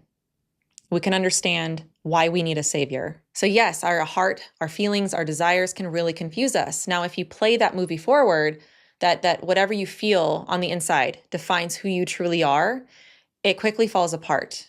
Because all of us have desires that, if acted upon, would harm ourselves or others. Anger, envy, pride, lust, selfishness, right? These are desires, right? They feel really real, but we don't call it that. We don't call it anger. It's passion. It's not envy It's I'm adoring, right? I'm adoring this thing. It's adoration. It's not pride. Or wait, maybe it is. Maybe that is pride. Pride. Yeah, I think the world's just gone and totally embraced that one. I mean, it's all about yourself, right? It's all about you in the name of living your truth. It's not lust, it's love, it's not selfishness, it's choosing yourself, right? Or self-care. There's also another extreme of this where you think of anything associated with anything good as like selfish, right? You know, but that's not really what I'm talking about here in this context. So the question is not whether desire exists, okay? We know it exists. It's whether that desire is true, good, and rightly ordered. The problem is not that passion, confidence, love, or rest are bad. It's that when they're detached from truth and their rightly ordered purpose, it's darkness that looks like light. In fact, that's exactly how scripture describes Satan, as masquerading as an angel of light. It's 2 Corinthians 11:14, but Satan's evil. So how could he also look like light? And furthermore, Jesus is the truth, right? The way, the truth, and the life. He doesn't call Satan the father of sins, all right? He doesn't call him that. He calls him the father of lies. And that's ultimately what's happened in our society. When we make lies look like truth, and we have to cling to a lie to live our truth, what does that say about what we believe? And what does that say about our identity, spiritually speaking? Are you aligned with Jesus, or are you aligned with the father of lies? The Bible never says to follow our hearts, and it warns about this. Scripture repeatedly says to test your heart, okay? That's my paraphrase, of course. The gospel starts with repentance, not self-expression. Jesus does not call us to find ourselves. He calls us to deny ourselves. And Christianity, it's unpopular, but Christianity teaches that our deepest problem isn't that we don't know who we are, but that we try to build our identity apart from the one who made us, apart from Christ. And the good news is that God doesn't leave us trapped in confusion or shame. In Christ, we're offered a new identity, one that isn't rooted in changing desires, in trauma and wounds or fantasies, but in something solid and unchanging. And John 3, in the Gospel of John, he calls this being born again. And Romans, it says that you become a new creation. God gives you a new heart. It's spiritual adoption as his child. When we die to our sin nature and live for him, we don't lose ourselves. We find who we were meant to be. He is the light, but we love our darkness. And hold on. You know what I've been thinking about this whole time doing this research is I just got done working with Brave. Actually, here, it's this book right here, The Day That Made the Way. This is actually my first video where it's in my background. It's an allegory about the gospel, and one of the themes that is throughout it is don't be afraid of the light. And the characters, they're covered in darkness and grime, and they choose it. Why? Because they're afraid of the light. The one person who will make them clean. The other person who made an allegory book was R.C. Sproul, called The Lightlings. It's a beautiful allegorical book about this same concept. I love the art in that book.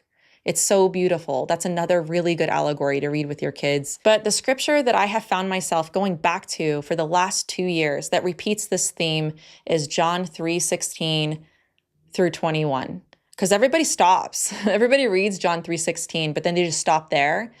Keep reading. I'm going to read it here to you. Starting at John 3:16. For God so loved the world that he gave his only son, that whoever believes in him should not perish, but have eternal life. It's beautiful. Even non-Christians have heard that, right? It's a very popular scripture, but keep reading. For God did not send his son into the world to condemn the world, but in order that the world might be saved through him. Why? because of verse 18. Because whoever believes in him is not condemned, but whoever does not believe is condemned already, because he has not believed in the name of the only Son of God. Here's the thing, guys. People have it backwards. People think that God sends people to hell. People think that they're just perfect and innocent. No, we're born condemned. We're born already condemned. Jesus came to save us from this condemnation. He came to pull you out of it. He came to save your soul.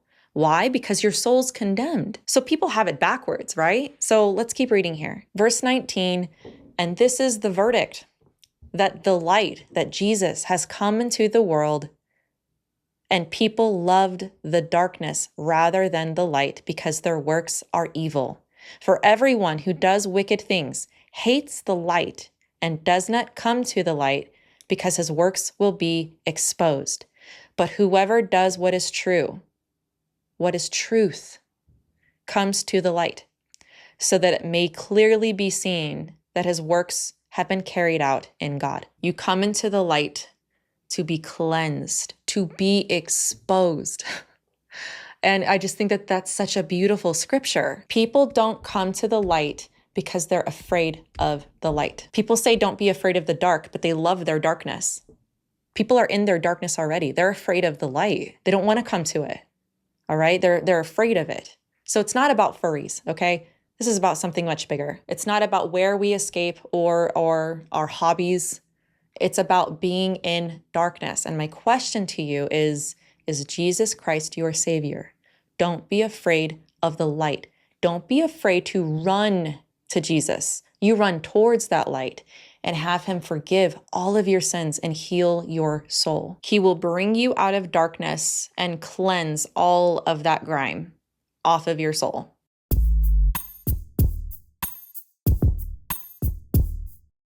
Ooh, I always feel so like I just ran a marathon when I reach the conclusion to these deep dives. So here are my final thoughts on this. Do I believe that the furry fandom is something safe for children?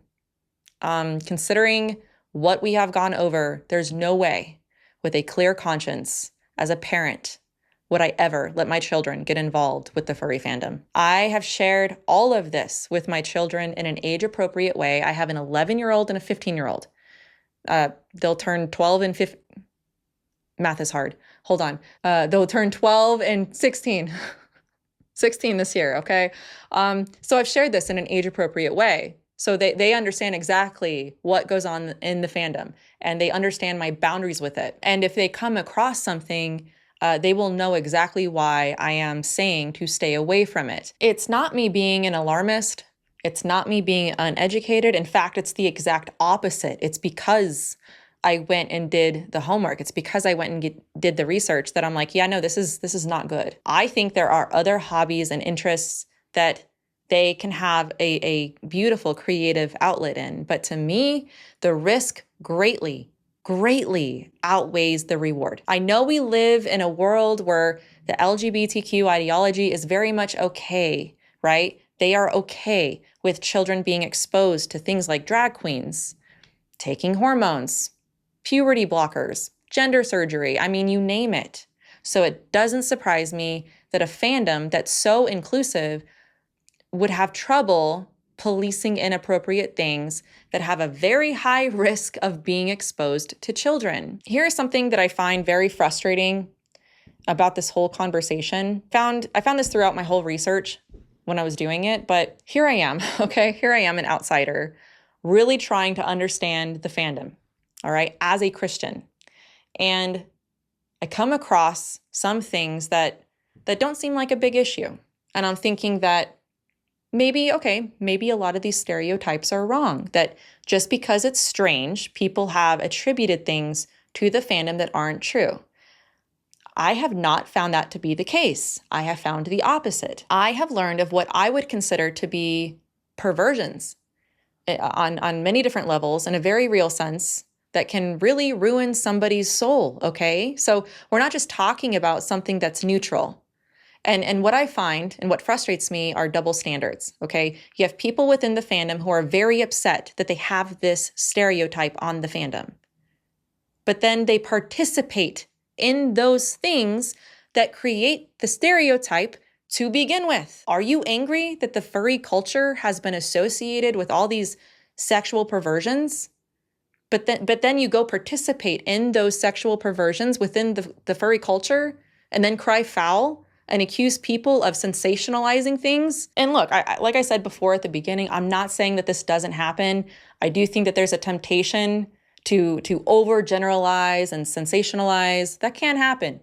But I've tried not to do that here. I went into this as objective as I could, thinking that it wasn't as saturated with all the LGBTQ stuff. Maybe it's not as saturated with the sexual perversions as people reported, and them dressing up really doesn't have much to do with our identity. And I did not find that to be the case.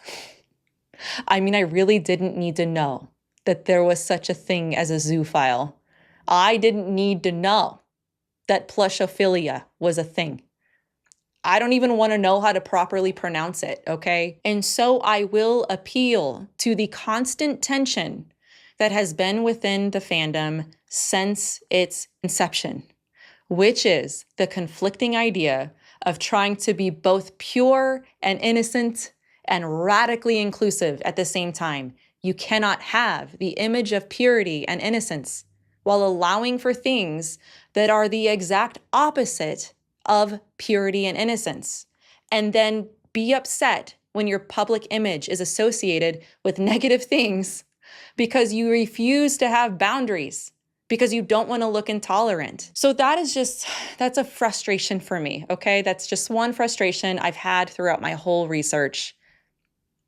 And I had to share that with you. Also, I kind of wanted to circle back here and expand a little bit, just a little bit more, on my thoughts of Christians being in the fandom. And I have to admit, I'm still trying to wrap my mind around why a Christian would want to be a part of the community. I think that my concern would be if the environment really messed with them and maybe pulled them away from the faith, because I do think that the scripture's about bad company, right?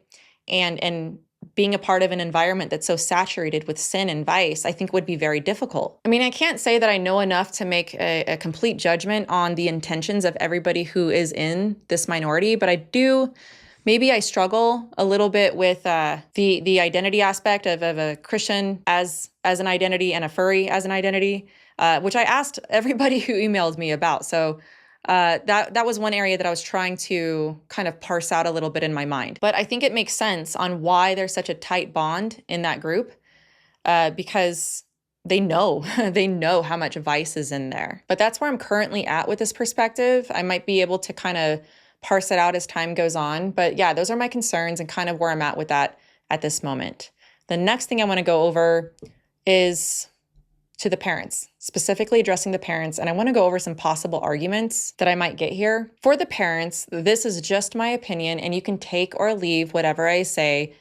But having two girls with the ages that they are, I understand how the fandom is kind of interwoven with this generation. But like I said before, I don't let my children into the furry fandom on any level. It's kind of like anime, okay? This is like an example I'll use. Yeah, a lot of it is innocent, okay? I grew up watching a lot of anime. Sailor Moon, Unico, remember that? And I loved it. But at the same time, I do not take, as a rule, I do not take my children into an anime store. Do you know why? Because, unfortunately, some of the time, not all of them, but you never know, which is kind of my point. You never know. Alongside your Dragon Ball Z and your My Hero Academia posters in some stores, you walk to the other side and it's like there's anime porn over there, right? Like, why is that there? Because it's just a part of the anime world. And in fact, even in my own personal life, I have seen families really struggle in this area because the first time their children were exposed to porn was through anime. So I think it's fair to say that not a lot of anime is pornographic or terrible, and many are completely entertaining and innocent, but this is just something that can't be ignored, right? So I find this to be very comparable to the fandom, except, in my opinion, the fandom is way worse. Okay, this doesn't mean everyone involved is dangerous. It means the environment requires stronger boundaries than many parents realize. And here's part of the problem, is that we are overprotective in the physical world, but underprotective in the digital world. We don't let our kids walk to the park, but here's a smartphone, Junior. Have fun. You know what I mean? And we can put stuff, parental controls, all the things that we think are on there. But let me tell you, those little buggers are smart. And Junior's friend, Timmy, might know how to get around them. So I'm just saying, all right? And not only that, but Junior's friend, Timmy, may not have the best parental controls. And maybe Timmy is watching things and looking at things that he ought not look at, and he's going to come over here and show it to your child. You know what I mean? Like, it's possible. We need to talk to our kids about these things. And I think it goes without saying, and I hope I've made this perfectly clear, but not all furries are predators, okay? I'm not saying that the interest itself is sexual and that kids who like animal characters are doing something wrong. That's not what I'm saying. What I am saying is that kids are present, a large amount of sexual subcultures exist, grooming thrives in ambiguity, and parents deserve to know that.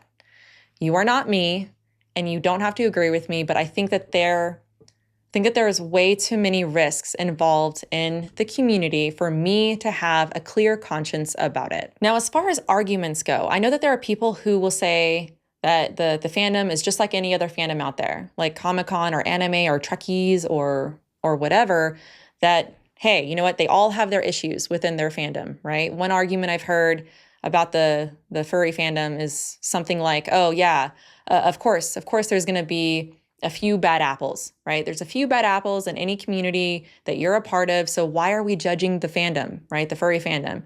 Why are we judging them for what some people have done?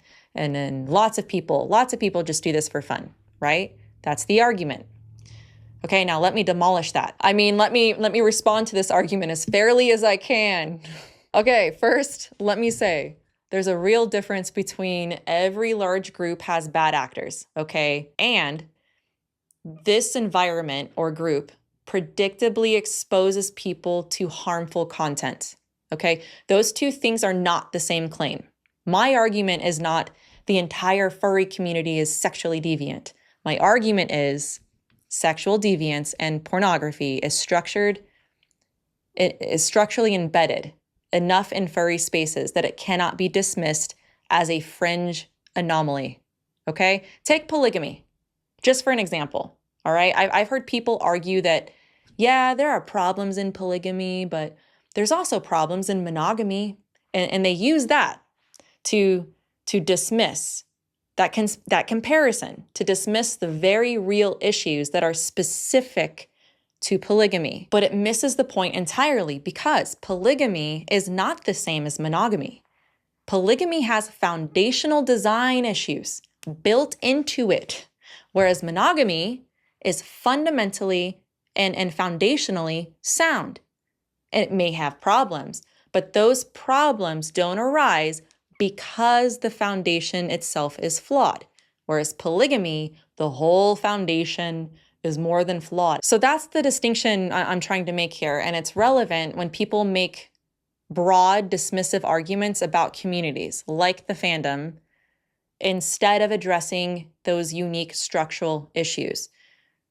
The sexual deviance is a feature of it. Let me expand a little bit more on this point, because I understand that everything has a dark side, but there's a big difference between an accidental or chance risk and a predictable risk, okay?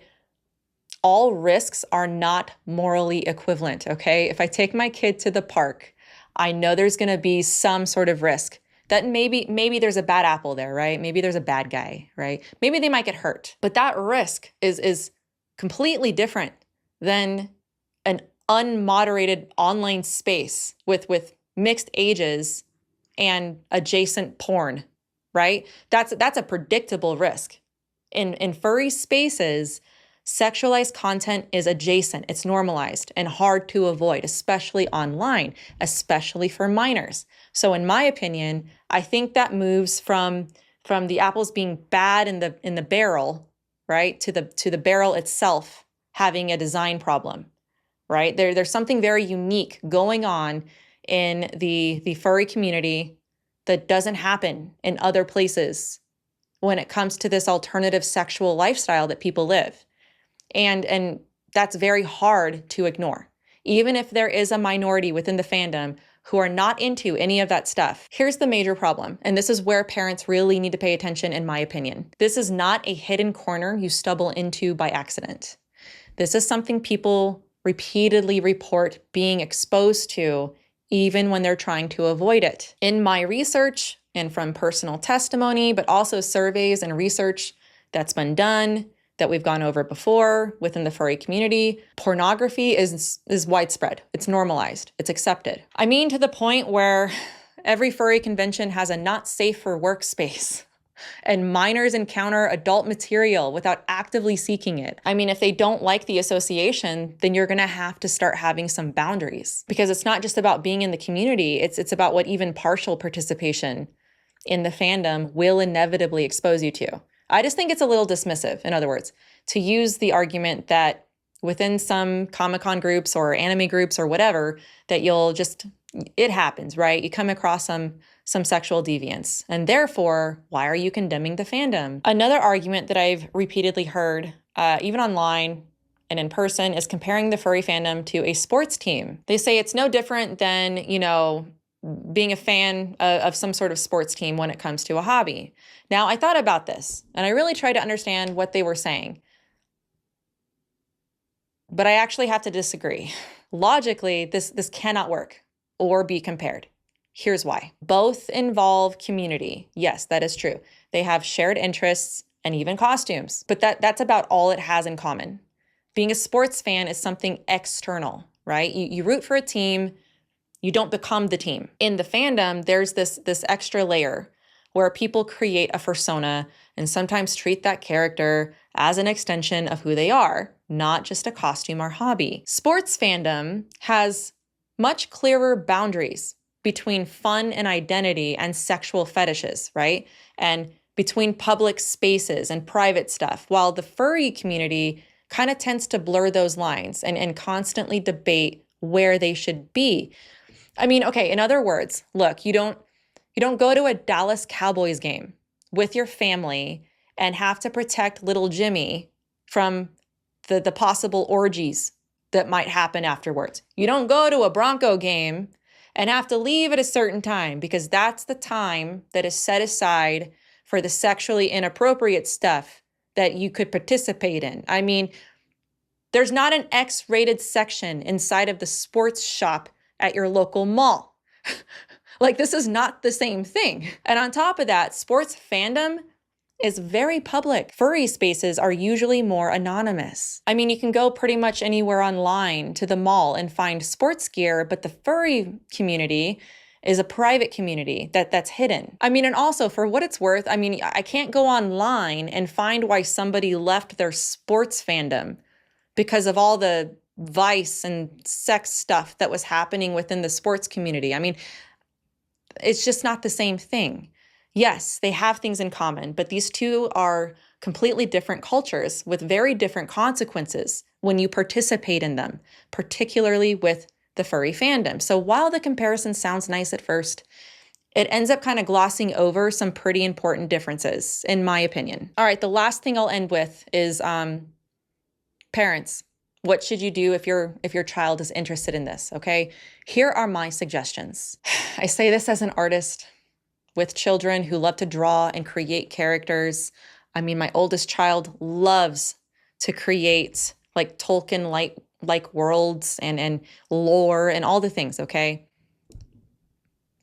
Let them create characters. Let them draw. Let them write. Let them be artists. Let them draw whatever fun character they're creating for their story. Let them. Without even being exposed to furry stuff, there's a natural interest for children to create and pretend. And as we've gone over in the psychology aspect, we're kind of not doing our kids any favors when we don't let them be in a creative space. That's important. Maybe they're going to grow up and be an animator. Look at the digital art that's out there. It's a kind of a booming business right now. I mean, somebody has to illustrate Brave books. I mean, somebody drew that. It wasn't me. She's a really great artist. But I mean, that's my point. There are adults out there that have this talent, and they were once kids that had this talent. Do it without overbearing protection, but also be aware, right? I mean, children should be able to grow in the skills, these kinds of skills, without being worried that they're going to be sexualized for it. The second thing is that it's important to recognize the difference between a child who is interested in crafts and arts as a skill, not as an identity or experimentation with their identity or sexuality. Okay, so many kids who gravitate towards furry spaces have a pretty general interest in like character design, world building, storytelling. And let me tell you something, a lot of teens and tweens are very interested in this right now. I understand the temptation for online interaction, but because so many kids are interested in this, I don't find any reason why there can't be an alternative space outside of the community. My suggestion is to find other areas that do the same exact thing in a healthier environment. School writing clubs, creative writing workshops, create your own area. I know a young girl who started her own creative club and allows kids to come and create and write and brainstorm. So that is an alternative, that is a possibility. The third thing is nurture their art. Okay, nurture their art and stories by getting involved yourself. Trust me on this one. If your child is interested in creating characters, in story writing, storytelling, whatever, okay, ask them about it. Ask them about their characters. Draw with them. Get into this space with them so that they have an outlet. Your child's creativity is not the problem. The issue is the environment sometimes. They crave it. You can absolutely support their interests. Just do it in spaces built for kids, not adult mixed online communities. Because what I'm trying to do here, okay, I'm thinking of my friend Katie Faust. She's a child activist, right? I'm thinking of the perspective of the child, and I'm advocating for that. If your child loves anthropomorphic characters, art, costume design, that interest does not need to be shut down. It needs to be redirected into a structured, supervised environment, like what we've gone over before, an art class, theater, crafting programs, places where creativity is encouraged, but the boundaries are clear. The fourth thing is if they do have an interest in the furry fandom specifically, listen to me, okay? Lean in, bring it in. Don't freak out, okay? Talk with them. All right, being in apologetics has actually really helped me in this area to not really freak out about what my kids are asking, about kids asking hard questions or maybe coming into contact with something that is ethically, biblically questionable. It's all about how we handle it sometimes. But ask them some questions, okay? Hey, Timmy, where did you see this stuff? What do those words mean? And most importantly, ask them why they are interested in this. You're showing a genuine interest in what they're into, and approaching it wisely is important, okay, without having, this overreach of emotions, but also having boundaries. If this were me, and if one of my kids showed an interest in the fandom, the first thing I would do is not panic. I would educate. I would sit them down and have just this full conversation with them about it. Me and my husband, we will have that boundary, and they will know why we have that boundary. It's not just me being a jerk or a control freak. They will know why we have the boundaries that we do.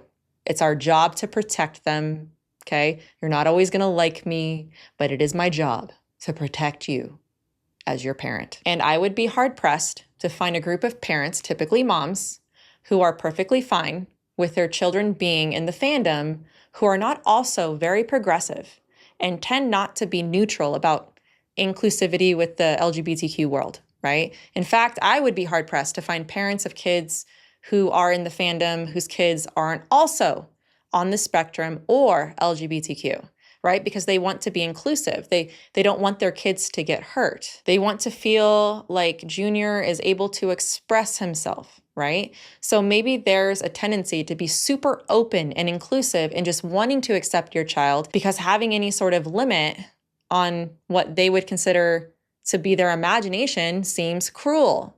But that's not what's happening here. Going over everything we went over before, I do think that there's wisdom with these boundaries, with these limits. Just like if your child came up to you and said, that they would like to go to a rave where, hey, you know what, Mom, there's probably going to be a lot of drugs, sex, alcohol, but they just want to dance. They just want to have fun because, hey, you know what? I just like the environment. Let me put stuff in my hair, little shiny clips or whatever, okay? They promise to stay away from all that bad stuff, but they're 15. Chances are at this point, you're going to find out how permissive of a parent you really are. I think we can get really confused as parents because we think that affirmation equals love and that boundaries somehow equal hate or shame. And that is a lie. So that was my deep dive on the furry fandom. I need some food every time. Every time after I finish a deep dive, I'm just like, feed me. Like I said, I still have a lot to learn. Some of my opinions might evolve over time as this community no doubt grows, and we will know more about it. But parents, I really hope that this was helpful for you. Let me know what you guys think. Do you agree? Do you disagree? Do you think I missed something? Just let me know your general thoughts in the comments below. And thank you so much for watching. I know so many of you want to learn more and dig deeper, and I want to tell you about my seminary, Southern Evangelical Seminary. There, I received my bachelor's in religious studies, and I am currently a student getting my master's very slowly. Many people, including myself, are indebted to SES for their no-nonsense stance on biblical and objective truth. They have helped strengthen my Christian walk by holding me accountable scripturally and theologically. If you want more information, check out the description or go to ses.edu/Melissa. They offer all kinds of degrees and certificates, so be sure to check them out.